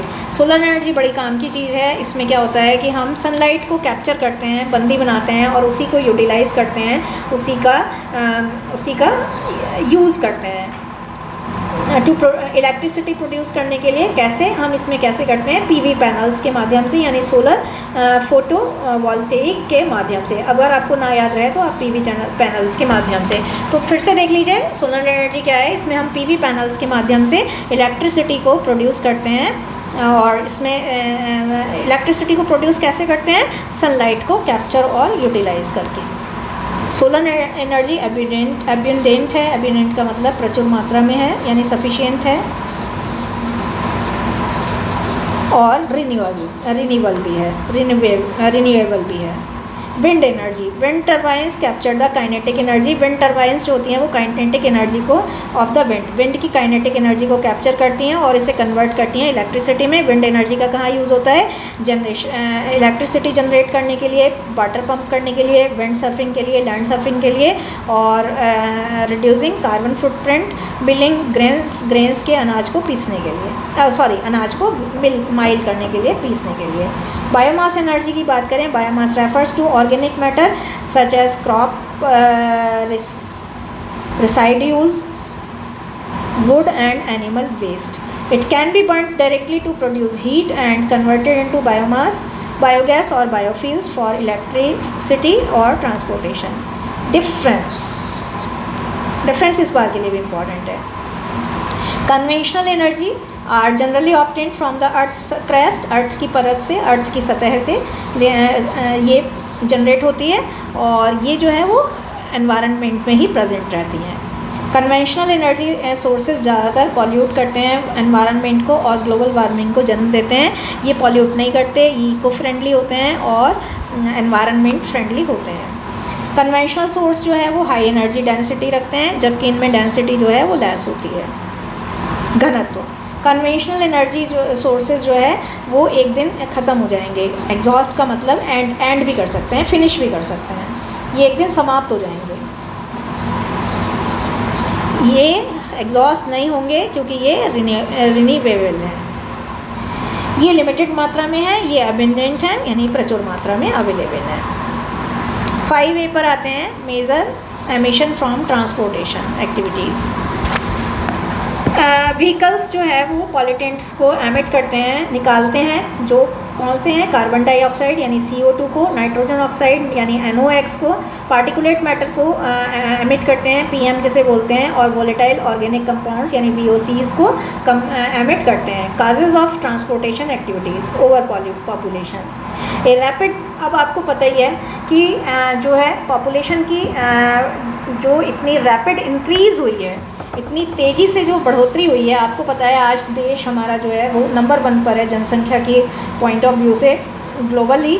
तो ये जो रैपिड इंक्रीज़ हुआ है पॉपुलेशन का, इसने क्या करा है, ट्रांसपोर्टेशन पर हमारी डिपेंडेंसी को, निर्भरता को बढ़ा दिया है, और जितने लोग होंगे उतना ही ट्रांसपोर्ट होगा। आपने देखा ही होगा आजकल एक घर में एक नहीं बल्कि 4 व्हीकल होते हैं। Green house gas emission, one of the primary cause environmental harm का जो प्राइमरी कॉज है वो क्या है, release of green house gases. Green house gases का रिलीज़ होना, जैसे GHGs, carbon dioxide CO2 and nitrogen oxide NO2। ये एमिशन पर्टिकुलरली क्या किसका कारण होते हैं, बर्निंग फॉसल फ्यूल्स इन व्हीकल्स में जो फॉसल फ्यूल जलता है उनके कारण से ये गैसेस आती हैं, CO2, GHGs और NO2। Contributing to air pollution, इससे क्या होता है, अगर हम बात करें तो इससे क्लाइमेट चेंज होता है, एयर पॉल्यूशन भी आता है। एयर पॉल्यूशन, ट्रांसपोर्टेशन एक्टिविटीज़ जो हैं वो कंबस्टन इंजन्स, इनमें क्या होता है कि कंबस्टन इंजन्स इन्वॉल्व होते हैं, और इनमें पार्टिकुलेट PM, VOCs और SO2 रिलीज़ होती है। ये पॉल्यूटेंट्स जो हैं वो एयर क्वालिटी को डिग्रेड करते हैं, और इससे क्या होता है, रेस्पिरेटरी प्रॉब्लम्स यानी श्वास संबंधी प्रॉब्लम्स जनरेट होती हैं। हेल्थ इश्यूज़ ह्यूमन्स और वाइल्ड लाइफ दोनों के लिए ही जनरेट होते हैं। नॉइज़ पॉल्यूशन, व्हीकल्स जो स्पेशली एयरप्लेन्स हैं और जो हैवी ड्यूटी ट्रक्स हैं, भारी ट्रक्स हैं, आजकल तो आपने देखा होगा जो बाइक्स होती हैं वो भी बहुत ज़्यादा सिग्निफिकेंट नॉइज़ जनरेट करती हैं, और इससे जो है नॉइज़ पॉल्यूशन होता है। Prolonged exposure of high noise levels, बहुत ज़्यादा लंबे समय तक, लंबे समय तक अगर हम हाई नॉइज़ लेवल में रहेंगे तो उससे क्या होता है, स्ट्रेस जनरेट होता है लोगों में, स्लीप डिस्टर्बेंसेस आते हैं, हियरिंग लॉस आता है और इससे लोगों का नेचुरल बिहेवियर भी डिस्टर्ब होता है, एनिमल्स का, बेसिकली एनिमल्स का। आपने देखा होगा जब क्रैकर्स होते हैं तो एनिमल्स बहुत ज़्यादा डिस्टर्ब हो जाते हैं, तो आपने देखा होगा ना। तो लैंड यूज़, अब आता है अगला land use. Development of transport infrastructure, transport के लिए जो इंफ्रास्ट्रक्चर डेवलपमेंट करने के लिए बहुत बड़ी मात्रा में लैंड का यूज़ चाहिए होता है। दिस लीड्स टू डिफॉरेस्टेशन, इसके लिए डिफॉरेस्टेशन, इसके कारण से डिफॉरेस्टेशन होता है, लैंडस्केप का अल्ट्रेशन होता है, यानी कि चेंज होना होता है, बदलना होता है लैंडस्केप का, के स्वरूप में बदलाव आया है, जिसका नेगेटिव इम्पैक्ट इकोसिस्टम पर होता है और जिसके एंड रिड्यूस कार्बन सिंक्स और कार्बन सिंक रिड्यूस होता है। ट्रांसपोर्टेशन एक्टिविटीज़ के इफ़ेक्ट, क्लाइमेट चेंज, आपने अभी पढ़ाई था एक्सेसिव रिलीज़ ऑफ GHGs का एक्सेसिव रिलीज़ होने से, एक्सेसिव रिलीज़ होने के कारण से ट्रांसपोर्टेशन जो है वो कंट्रीब्यूट करता है ग्लोबल वार्मिंग के लिए, और ग्लोबल वार्मिंग से क्या होता है, राइजिंग टेम्परेचर का राइज़ होता है, सी लेवल राइज़ होता है, और एक्सट्रीम वेदर इवेंट्स होती हैं with wide spectrum ecological and societal implications. इससे बहुत बड़ी मात्रा में इकोलॉजिकल और सोसाइटी पर पड़ने वाले इम्प्लीकेशंस प्रभावित होते हैं। हेल्थ इम्पैक्ट, एयर पॉल्यूशन जो है ट्रांसपोर्टेशन के कारण कंट्रीब्यूट करता है रेस्पिरेटरी इश्यूज़ में, कार्डियोवास्कुलर प्रॉब्लम्स होती हैं, प्रीमैच्योर डेथ भी हो सकती हैं इसके कारण से, जबकि नॉइज़ पॉल्यूशन जो है वो hearing loss, stress, psychological problems, sleep disturbances को जन्म देता है। Biodiversity loss, habitat fragmentation and destruction, habitat यानी कि लोगों का जो निवास का फ्रेगमेंटेशन हुआ है और जो डिस्ट्रक्शन हुआ है, विनाश हुआ है, या तो हैबिटेट को मतलब हमने फ्रेगमेंट कर दिया, मतलब छोटे छोटे टुकड़ों में बांट दिया, या फिर हमें डिस्ट्रक्शन हो गया, उसका विनाश हो गया, उसके कारण से क्या हुआ है, जो ट्रांसपोर्टेशन की इंफ्रास्ट्रक्चर के कारण से हुआ है उसने इकोलॉजिकल सिस्टम को डिस्टर्ब करा है, और इकोलॉजिकल सिस्टम को डिस्टर्ब करने से बायोडाइवर्सिटी का लॉस हुआ है और कई सारे वल्नरेबल स्पीसीज़ का एक्सटिंक्शन यानी कि विलुप्त होना भी देखा गया है। एनवायरनमेंटल डिग्रेडेशन, ट्रांसपोर्टेशन एक्टिविटीज़ जो हैं वो लैंड डिग्रेडेशन को भी कंट्रीब्यूट करती हैं, वाटर पॉल्यूशन करती हैं, नॉइज़ पॉल्यूशन करती हैं, एयर पॉल्यूशन करती हैं, सॉइल इरोजन करती हैं और बहुत सारी नेचुरल रिसोर्सेज को प्रभावित करती हैं, ओवरऑल इकोसिस्टम की हेल्थ के लिए भी बैड इफ़ेक्ट क्रिएट करती हैं। रेमेडीज़ क्या हैं? मिटिगेट का मतलब कम करना। इन नेगेटिव इफ़ेक्ट को कम करने के लिए एफ़र्ट्स लिए जा रहे हैं। सस्टेनेबल ट्रांसपोर्टेशन ऑप्शंस के एफ़र्ट को प्रमोट करने के एफ़र्ट्स किए जा रहे हैं, जैसे कि पब्लिक ट्रांसपोर्ट का मिनिमम यूज़ करना, इलेक्ट्रिक व्हीकल्स का यूज़ करना, साइकिल का यूज़ करना, इम्प्रूव्ड अर्बन प्लानिंग को इम्प्रूव करना, सोलर व्हीकल्स का यूज़ करना। इस तरह से ये क्वेश्चन यहीं पर ख़त्म हो जाता है। 5B, ये जो वाटर बॉर्न और वाटर इंड्यूस डिसीज़ हैं ये 2 मार्क्स में आ सकता है इस बार, थोड़ा सा मुझे इम्पॉर्टेंट लग रहा है। वाटर बॉर्न डिसीज़ क्या होती हैं? पानी से जल जनित, है ना, जल जनित disease. The disease that spread because of drinking polluted and contaminated water, जो डिसीज़ पॉल्यूटेड और कंटामिनेटेड वाटर को पीने से या ऐसा फूड खाने say that is prepared by polluted water और कंटामिनेटेड वाटर, या तो पॉल्यूटेड और कंटामिनेटेड वाटर को पीने से या फिर ऐसे फूड को खाने से जो फूड कंटामिनेटेड वाटर से प्रिपेयर किया गया है, उस खाने से जो डिजीज़ होती हैं उन्हीं को वाटर बॉर्न डिसीज़ बोलते हैं। मेन कॉजेज़ क्या हैं? पैथोजेनिक माइक्रो ऑर्गेनिजम्स जिसमें वायरस, बैक्टीरिया, प्रोटोजोआ आते हैं। टॉक्सिन्स जिसमें आर्सेनिक और मरकरी का यूज़ आता है। लैक ऑफ प्रॉपर सैनिटेशन का मतलब है साफ़ सफाई, प्रॉपर साफ़ सफाई की कमी, लैक का मतलब है कमी।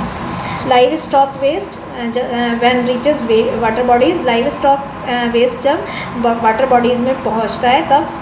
पुअर हाइजीन का मतलब भी साफ़ सफाई, अगर साफ़ सफाई पुअर है, प्रॉपर नहीं है, इम्प्रॉपर है तो भी ये वाले डिसीज़ हो सकते हैं। Common water borne disease, cholera, ये इंटेस्टाइनल डिजीज़ है, ये एक्यूट इन्फ्लेमेशन है जो स्प्रेड होती है वाटर के यूज़ से, कंटामिनेटेड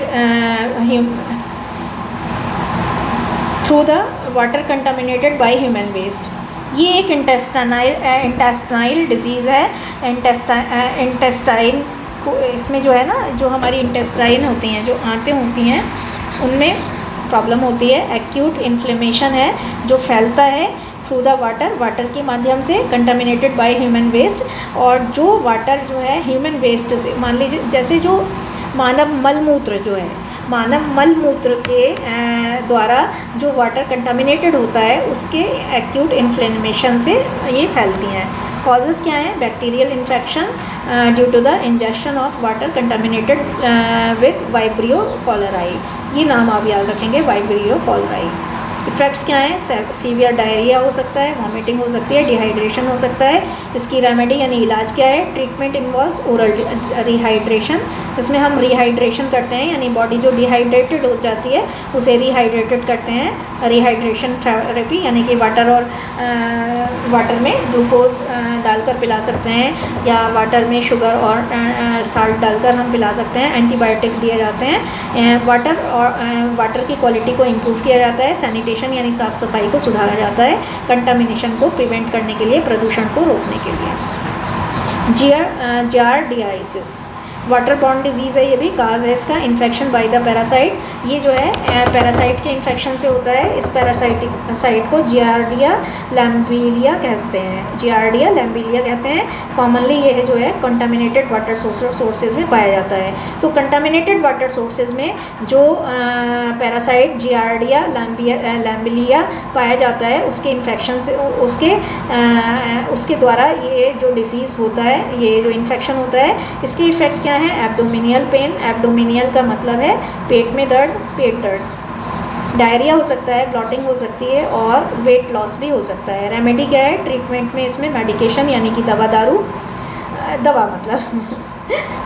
का यूज़ करते हैं टू एलिमिनेट द पैरासाइट को एलिमिनेट करने के लिए बॉइलिंग, हम पानी को बॉयल करके दे सकते हैं, फ़िल्टर करके दे सकते हैं। और मेंटेनिंग प्रॉपर गुड अगर हम अच्छे तरह से पर्सनली हाइजीन का ध्यान रखेंगे तो भी ये रोग हमें नहीं होगा। मलेरिया जो है वो वाटर इंड्यूस्ड डिजीज़ है। देखिए इसमें ना ये क्वेश्चन आएगा इस बार 2 मार्क में कि name two water borne and water induced diseases. Water borne and water induced diseases है ना, तो आप लिख लीजिएगा। मॉस्किटो बॉर्न इन्फेक्शन जो कि प्लाज्मोडियम से होता है, प्लाज्मोडियम पैरासाइट से होता है। और प्लाज्मोडियम पैरासाइट कहाँ पर ब्रीड करते हैं?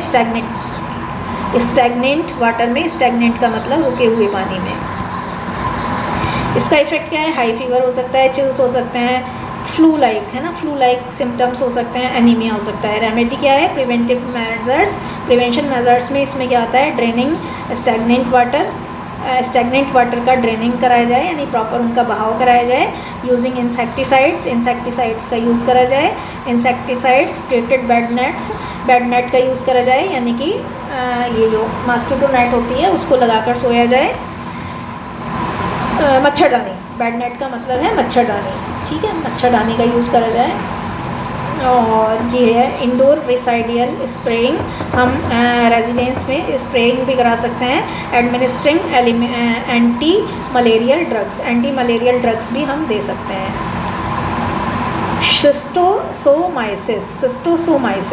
सिस्टोसोमाइसिस जो है वाटर इंड्यूस्ड डिसीजेज है। पैरासाइटिक इन्फेक्शन होता है जो कि सिस्टोसोमा वॉर्म्स से होता है, कीड़े मकोड़ों से होता है। विच लिव इन वाटर, जो पानी में रहते हैं और बॉडी में एंटर करते हैं स्किन के द्वारा, है ना। बॉडी में कैसे? ये स्किन के द्वारा, स्किन कांटेक्ट के द्वारा, कंटामिनेटेड वाटर के द्वारा जो स्किन कांटेक्ट से ये बॉडी में अंदर प्रवेश कर जाते हैं। एब्डोमिनियल पेन यानी कि पेट दर्द। डायरिया, ब्लड इन यूरिन में यानी पेशाब में ब्लड आने लगता है, पेशाब में खून आने लगता है। रेमेडी क्या है? इम्प्रॉपर सैनिटेशन, इम्प्रूव सैनिटेशन यानी कि साफ़ सफाई को इम्प्रूव करिए। Avoid contact with contaminated water से कॉन्टैक्ट जो है वो रोकिए। स्नेल कंट्रोल, घोंगे जो होते हैं ना उन पर भी कंट्रोल करना चाहिए, ये उससे भी फैलता है। 6A का मतलब है ओजोन होल क्या होता है। ये देखिए ओजोन होल और ओजोन लेयर डिप्लीशन का क्वेश्चन 2 मार्क्स में आ भी सकता है, मुझे ज़्यादा इम्पॉर्टेंट नहीं लग रहा है, आप देख लीजिएगा। Ozone hole depletion of the ozone layer in the stratosphere is known. Stratosphere में ओजोन लेयर का डिप्लीशन का मतलब है गिरना, इसी को ओजोन होल के नाम से जाना जाता है। ओजोन होल जो है वो इंक्रीज़ इन टेम्परेचर तापमान में बढ़ोतरी को जन्म देता है।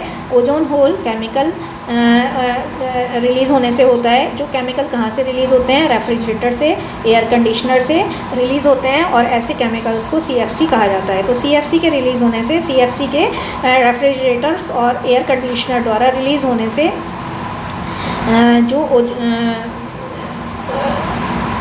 जो ओजोन होल बनता है उससे टेम्परेचर में इंक्रीज़ होता है और ओजोन लेयर का डिप्लीशन स्ट्रेटोस्फीयर में ओजोन होल के नाम से जाना जाता है। Reaction involves in the formation and depletion of ozone. अब रिएक्शन क्या होते हैं? Ozone is formed in the stratosphere. Ozone जो है वो स्ट्रेटोस्फीयर में पाया जाता है और ओजोन क्या है? फॉर्म होता है through the interaction of oxygen, O2 और UV रेडिएशन के रिएक्शन से। तो ऑक्सीजन और UV रेडिएशन के इंटरेक्शन से स्ट्रेटोस्फीयर में ओजोन फॉर्म होता है सन के द्वारा with UV radiation from sun. जब हम देखिए, जब क्या होता है, जब ऑक्सीजन और UV रेडिएशन का सन के साथ इंटरेक्शन होता है तो उसके कारण से स्ट्रेटोस्फीयर में ओजोन फॉर्म होता है। UV रेडिएशन जो है that is break apart oxygen molecules. UV radiation जो है वो ऑक्सीजन मॉलिक्यूल्स के रूप में टूट जाती है और इसका रिजल्ट क्या होता है? ऑक्सीजन एटम फॉर्म होते हैं। ये रिएक्ट कर सकते हैं दूसरे ऑक्सीजन मॉलिक्यूल्स से ओजोन बनाने के लिए। ओजोन लेयर का डिप्लीशन क्या है? क्लोरीन और ब्रोमीन एटम्स जो हैं वो कैटलिस्ट के रूप में काम करते हैं in the destruction of ozone. Ozone को क्षतिग्रस्त करने के लिए ए सिंगल क्लोरीन और ब्रोमीन एटम कैन डिस्ट्रॉय। अब ये ध्यान देने वाली बात यहाँ पर ये हो जाती है कि एक सिंगल क्लोरीन और ब्रोमीन का जो एटम है वो हज़ारों ओजोन के मॉलिक्यूल्स को डिस्ट्रॉय कर सकता है, ओजोन डिप्लीशन जिसके कारण से लीड करता है। ओजोन लेयर डिप्लीशन के कारण increased UV radiation, higher levels of harmful UV radiation reach the earth surface. Harmful UV radiation का जो प्रभाव है हायर लेवल तक वो अर्थ की सरफेस पर पहुंचता है और इससे क्या होता है? स्किन कैंसर, कैटरैक्ट हो सकता है और वीकेंड इम्यून सिस्टम ह्यूमन्स में वीक हो सकता है। तो एक तो इम्यून सिस्टम वीक हो सकता है, एक क्या हो सकता है? कैटरैक्ट हो सकता है और सबसे ज़्यादा इंपॉर्टेंट है स्किन कैंसर हो सकता है। इकोसिस्टम पे क्या इम्पैक्ट पड़ते हैं? मरीन एंड टेरेस्ट्रियल इकोसिस्टम जो है वो बहुत बुरी तरह से प्रभावित हो जाते हैं क्योंकि इससे क्या होता है? फाइटोप्लैंक्टन्स का डैमेज होता है। फूड चेन, जब फाइटोप्लैंक्टन्स का डैमेज होता है तो फूड चेन को डिस्ट्रप्शन, फूड चेन का डिसइंटीग्रेशन हो जाता है, ये भी गिर जाती है और इसका क्या है? प्लांट की ग्रोथ पर और क्रॉप यील्ड्स की ग्रोथ पर बहुत बुरा प्रभाव पड़ता है।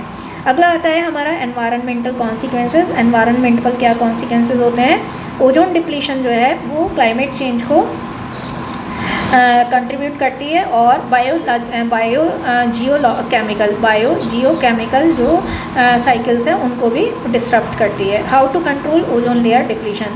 पब्लिक ट्रांसपोर्ट को यूज़ करा जाए मैक्सिमम, परचेज़ रिसाइकिल्ड, जो भी प्रोडक्ट खरीदें वो रिसाइकिल्ड हो, यानी कि हमने एक पॉलिसी बताई थी, हमें पॉलिसी एक अडॉप्ट करनी चाहिए, रिड्यूस, रीयूज़ और recycle.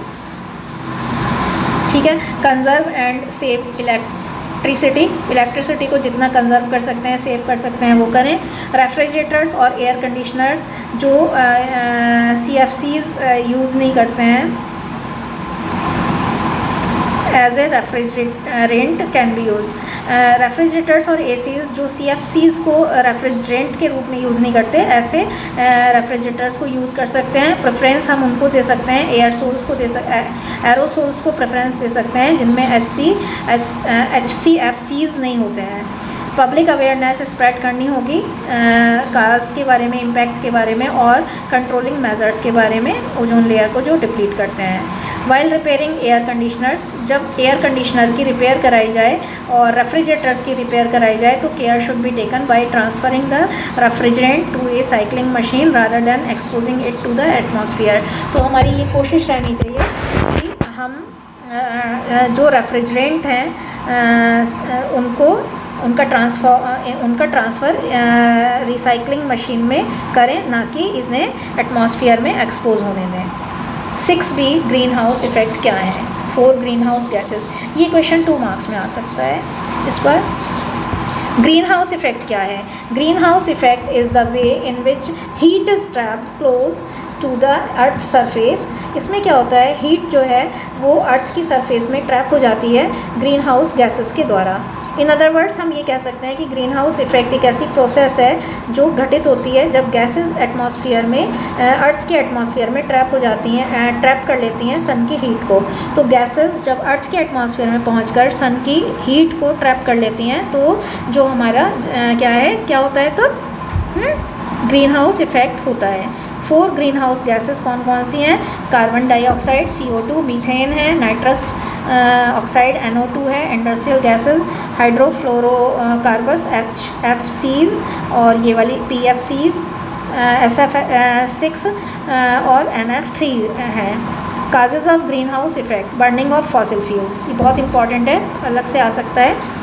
Burning of fossil fuels सबसे मेन कारण है। इससे क्या होता है, कार्बन डाइऑक्साइड रिलीज़ होती है और विद द जैसे जैसे हमारी पॉपुलेशन बढ़ी है, जनसंख्या बढ़ी है, तो फॉसिल फ्यूल्स जो है उसका यूटिलाइजेशन भी बढ़ गया है। इसके कारण से ग्रीन हाउस गैसेस के रिलीज़ में बढ़ोतरी हुई है।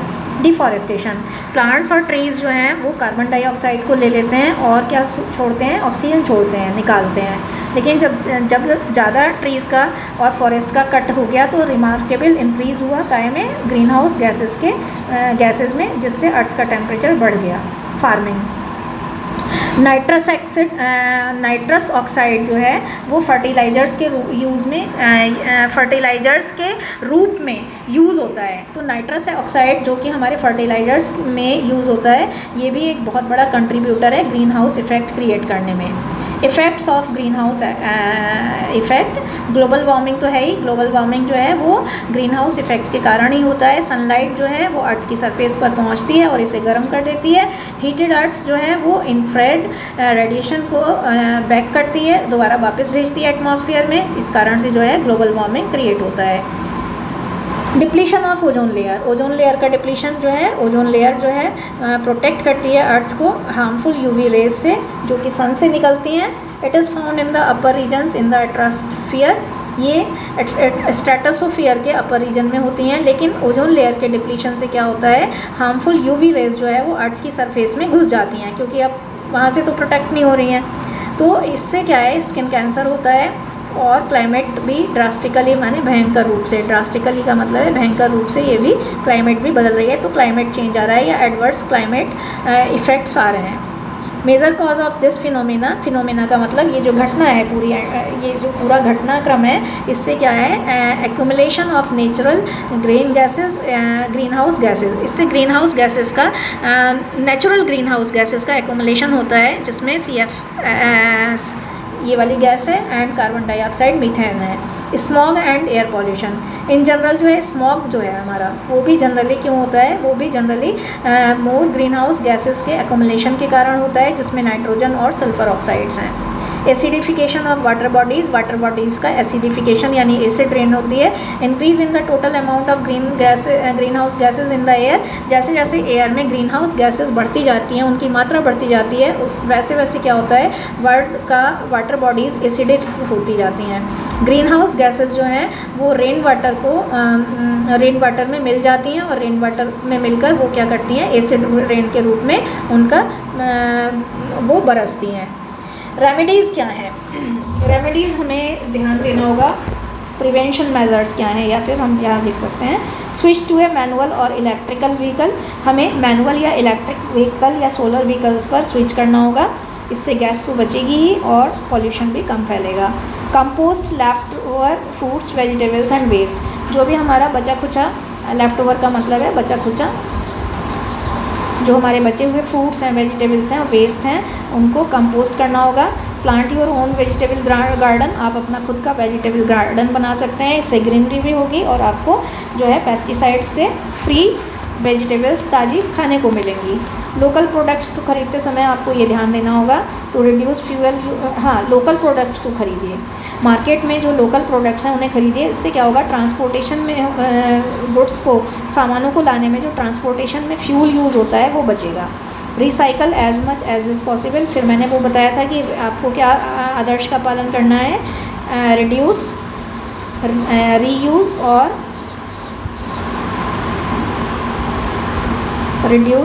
और recycle. Save energy at home, home पर एनर्जी बचाइए। Plant more trees and reduce deforestation, यानी रिफॉरेस्टेशन भी कर सकते हैं। Reforestation is also the solution.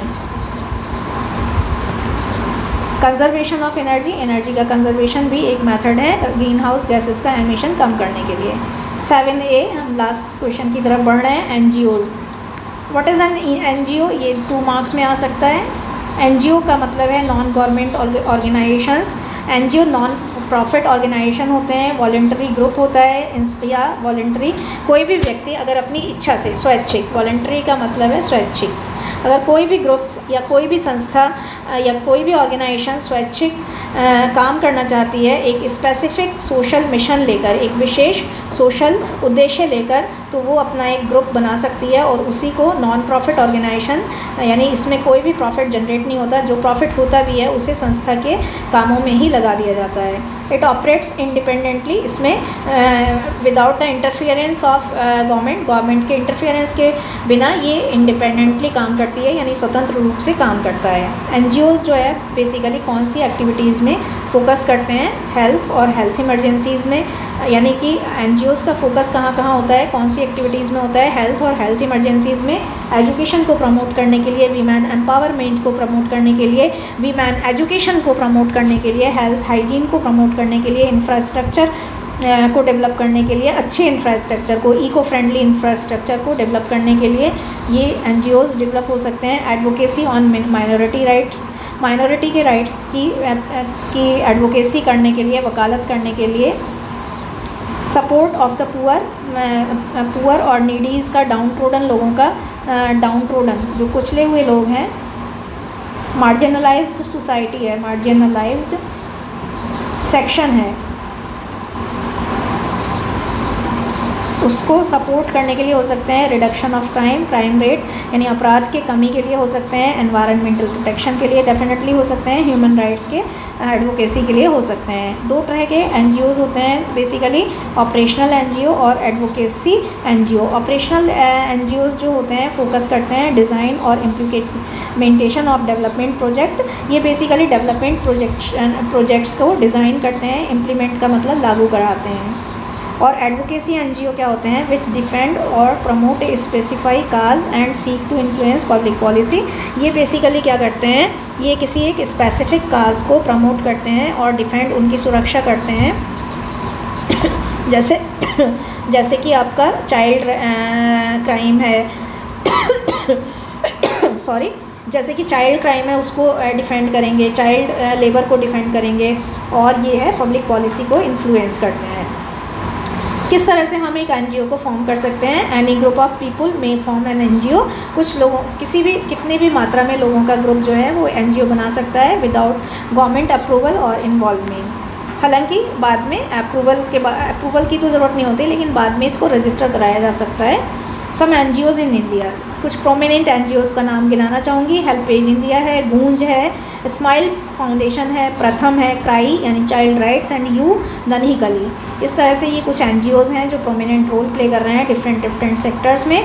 How to start an NGO, before starting an NGO you should know the fundamental problems of the poor people in your surrounding. अपने आसपास के लोगों की फंडामेंटल प्रॉब्लम्स को आपको देखना होगा। उसके बाद वॉलंटियर्स का एक ग्रुप बनाना होगा, और उसके बाद आपको रेवेन्यू जनरेशन के लिए कुछ सोर्सेज ढूंढने होंगे ताकि आपका खर्चा आप चला सकें। एनजीओ का रजिस्ट्रेशन आप 3 तरीके से कर सकते हैं। ट्रस्ट रजिस्ट्रेशन होता है जिस इंडियन ट्रस्ट एक्ट 1882 के तहत। सोसाइटी रजिस्ट्रेशन होता है सोसाइटीज़ रजिस्ट्रेशन एक्ट 1860 के तहत। सेक्शन एंड कंपनी रजिस्ट्रेशन होता है द कंपनीज एक्ट 2013 के तहत। इनिशिएटिव जो लिए गए हैं एनवायरनमेंटल प्रोटेक्शन के लिए बाय डिफरेंट एनजीओज़ वो मैं बताना चाहूँगी। इंडियन एनवायरनमेंटल सोसाइटी है जो कि 1972 पर फॉर्म हुई थी। इसने जो एनवायरनमेंट के लिए किया है, इसने एक तो लोगों को एनवायरनमेंटल एजुकेशन दी है, यानी जागरूकता फैलाई है, बायोडाइवर्सिटी के कंजर्वेशन के लिए काम करा है, इंफॉर्मेशन का डिसैमिनेशन का मतलब है फैलाना, विस्तार करना, इंफॉर्मेशन का विस्तारण करा है इसने, सूचना का आदान प्रदान करा है, सॉलिड वेस्ट का मैनेजमेंट करा है, इको टेक्नोलॉजी के डेवलपमेंट पर ध्यान दिया है, हेरिटेज कंजर्वेशन, हेरिटेज का मतलब है जो हमारी हेरिटेज है, जो हमारी विरासत है, विरासत में जो भी चीज़ें हैं उनका कंजर्वेशन, उनका संरक्षण किया है। बिसाइड्स इसके अलावा जो ये एनजीओ है वो ग्लोबल सोल्यूशन भी सजेस्ट कर रहा है क्रिटिकल एनवायरनमेंटल इश्यूज़ के लिए नेशनल और इंटरनेशनल दोनों लेवल पर, लोकल और नेशनल दोनों लेवल पर, सॉरी। एनवायरनमेंटलिस्ट फाउंडेशन ऑफ इंडिया, इसको हमने 2007 में इसका फॉर्मेशन हुआ था। इनिशिएटिव क्या है? Restoration of fresh water bodies. इसमें फ्रेश वाटर बॉडीज़ के लिए काम किया जाता है, रेस्टोरेशन के लिए साइंटिफिक मीन्स के द्वारा, साइंटिफिक साधनों के द्वारा इसमें फ्रेश वाटर हैबिटेट्स को रिवाइव करा जाता है कंट्री में। इसका फॉर्मेशन जो है, ये फाउंडेशन जो है बेसिकली 14 इंडियन स्टेट्स में बेसिकली ज़्यादा काम कर रही है, आंध्र प्रदेश, छत्तीसगढ़, दिल्ली, गुजरात, कर्नाटक और जम्मू कश्मीर में। Wild life trust of India, ये जो है ये 1998 में फाउंड करा गया था, मिस्टर विवेक मेनन ने इसे फाउंड किया था। और ये जो इनिशिएटिव ले रही है, पहल कर रही है, ये एनिमल वेलफेयर के लिए कर रही है, वाइल्ड लाइफ के कंजर्वेशन के लिए कर रही है, एनवायरनमेंटल प्रोटेक्शन के लिए कर रही है, क्योंकि जब एनवायरनमेंटल प्रोटेक्शन होगा तो ऑटोमेटिकली एनिमल वेलफेयर हो ही जाएगा। Conserving wild life and its habitat, wild life को और उनके निवास स्थानों को, हैबिटेट को जो है कंजर्व कर रही है, संरक्षित कर रही है। ये इन्होंने बहुत बड़ा रोल भी प्ले किया है एंडेंजर्ड स्पीसीज़ को रिकवर करने के लिए। एंडेंजर्ड स्पीसीज़ की अगर बात करें तो विलुप्त होते हुए जो जातियाँ, जो स्पीसीज़, जो प्रजातियाँ खतरे में हैं, जो समाप्ति के कगार पर हैं, जो खतरे में हैं प्रजातियाँ, उनके रिकवरी के लिए भी इन्होंने बहुत बड़ा रोल प्ले करा है। एक अगर हम ग्रीन पीस इंडिया की बात ना करें तो हमारा ग्रीन पीस इंडिया जो है वो 2001 में फाउंड किया गया था। इनिशिएटिव्स इसके क्या है? To investigate and expose environmental crimes. इसमें देखिए बहुत इंपॉर्टेंट है, जो एनवायरनमेंट के लिए जो क्राइम हो रहे थे इनमें उनको एक्सपोज करा गया है, इन्वेस्टिगेट किया गया है, जैसे कि इलीगल लॉगिंग फॉरेस्ट में जो होती है उसको रोका गया है। इसमें साइंटिफिक रिसर्च को बढ़ावा दिया गया है ताकि एनवायरनमेंटल कंजर्वेशन के लिए, प्रोटेक्शन के लिए कुछ रिसर्च की जा सके, कुछ ऐसे अल्टरनेट निकाले जा सकें जो ग्रीन हाउस गैसेस के एमिशन को कम कर सकें। ये सब कुछ ग्लोबल वार्मिंग को, जो ओजोन लेयर डिप्लीशन को जो कंट्रोल कर सकें। इसमें एनवायरनमेंटल प्रॉब्लम को एड्रेस करा गया है इसके द्वारा, जैसे टॉक्सिक पॉल्यूशन और science of climatic change. To help creative non violent protest, ये जो है वो क्रिएटिव और नॉन वायलेंट, यानी कि ये प्रोटेस्ट भी करते हैं। प्रोटेस्ट का मतलब है धरना प्रदर्शन, है ना, ये धरना प्रदर्शन करते हैं लेकिन नॉन वायलेंट होता है एनवायरनमेंटल प्रोटेक्शन के लिए। टू प्रोटेक्ट बायोडाइवर्सिटी और इसको हर फॉर्म में प्रोटेक्ट करना, पॉल्यूशन को प्रिवेंट करना और इसके जो हमारी ओशियंस, लैंड, एयर, वाटर को जो क्षति पहुंची है उसको रोकना, न्यूक्लियर थ्रेट्स को रोकना, न्यूक्लियर धमकियों को यानी चुनौतियों को रोकना, पीस को सुनिश्चित करना और ग्लोबल ग्रीन पीस को फैलाना। सीक आउट का मतलब ढूंढना, ऐसे सस्टेनेबल सोल्यूशन ढूंढना जो हमारे एनवायरनमेंटल प्रॉब्लम्स का हल लेकर आएँ। और हमारा आज का अंतिम प्रश्न है एनवायरनमेंटल प्रोटेक्शन एक्ट। ये पता नहीं क्यों मुझे इस बार 7 मार्क्स के लिए बहुत ज़्यादा इंपॉर्टेंट लग रहा है। इसके साथ साथ वाटर पॉल्यूशन के बारे में आप ज़रूर तैयार कर लीजिएगा, वो भी 7 मार्क्स में आएगा। एनवायरनमेंटल प्रोटेक्शन एक्ट क्या है? ये एक्ट अथराइजेज करता है सेंट्रल गवर्नमेंट को ये जो है सेंट्रल गवर्नमेंट को अथराइजेज करता है कि सेंट्रल गवर्नमेंट इसमें अथराइज करती है किसको? इसके द्वारा सेंट्रल गवर्नमेंट जो है वो एनवायरनमेंटल क्वालिटी को इम्प्रूव करती है, बचाती है, कंट्रोल करती है, पॉल्यूशन को रिड्यूस करती है सारे ही रिसोर्सेज से, चाहे वो वाटर हो, एयर हो, सॉयल हो, नॉइज़ पॉल्यूशन हो, सभी को रोकती है। एंड प्रोहिबिट और restrict the setting operation of any industrial facility और एनवायरनमेंटल ग्राउंड्स। साइलेंट फीचर्स क्या हैं EPA के?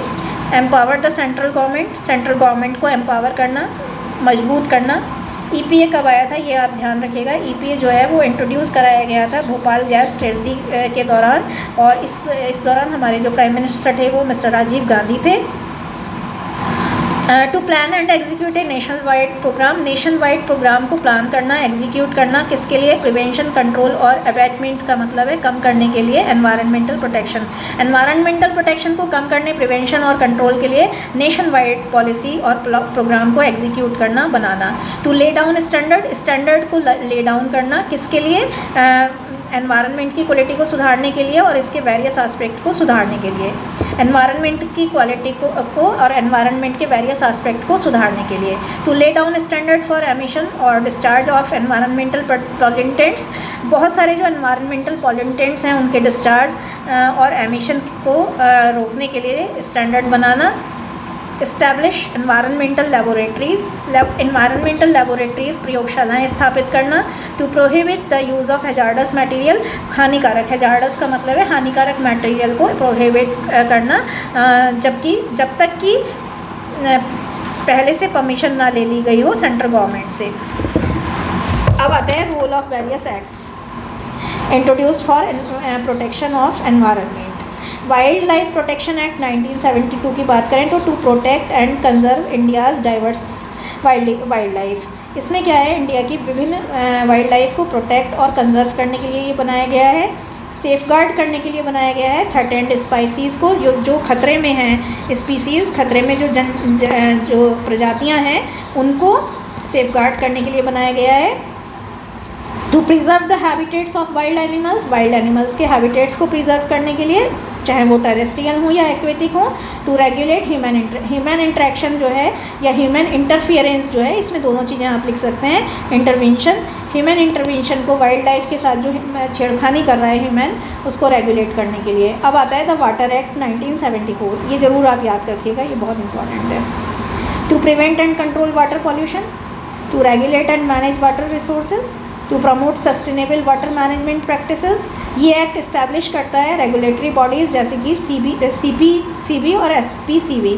अब मैं बता दूं आपको, CPCB जो है वो सेंट्रल लेवल पर काम करती है और SPCB जो है वो स्टेट लेवल पर काम करती है। तो ये दोनों बॉडीज़ को रेगुलेट करता है।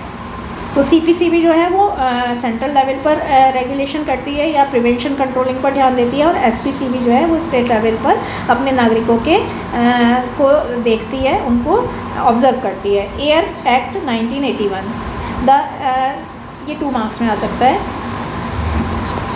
Prevent, control and abate air pollution, abate का मतलब है कम करना। एयर क्वालिटी को इम्प्रूव करने के लिए स्टैंडर्ड सेट करना। To define offences and penalties, penalty और ऑफेंसेस लगाना, किसके लिए? एयर पॉल्यूशन कंट्रोल मेजर्स का उल्लंघन करने के लिए। नॉन कंप्लायंस का मतलब है उल्लंघन,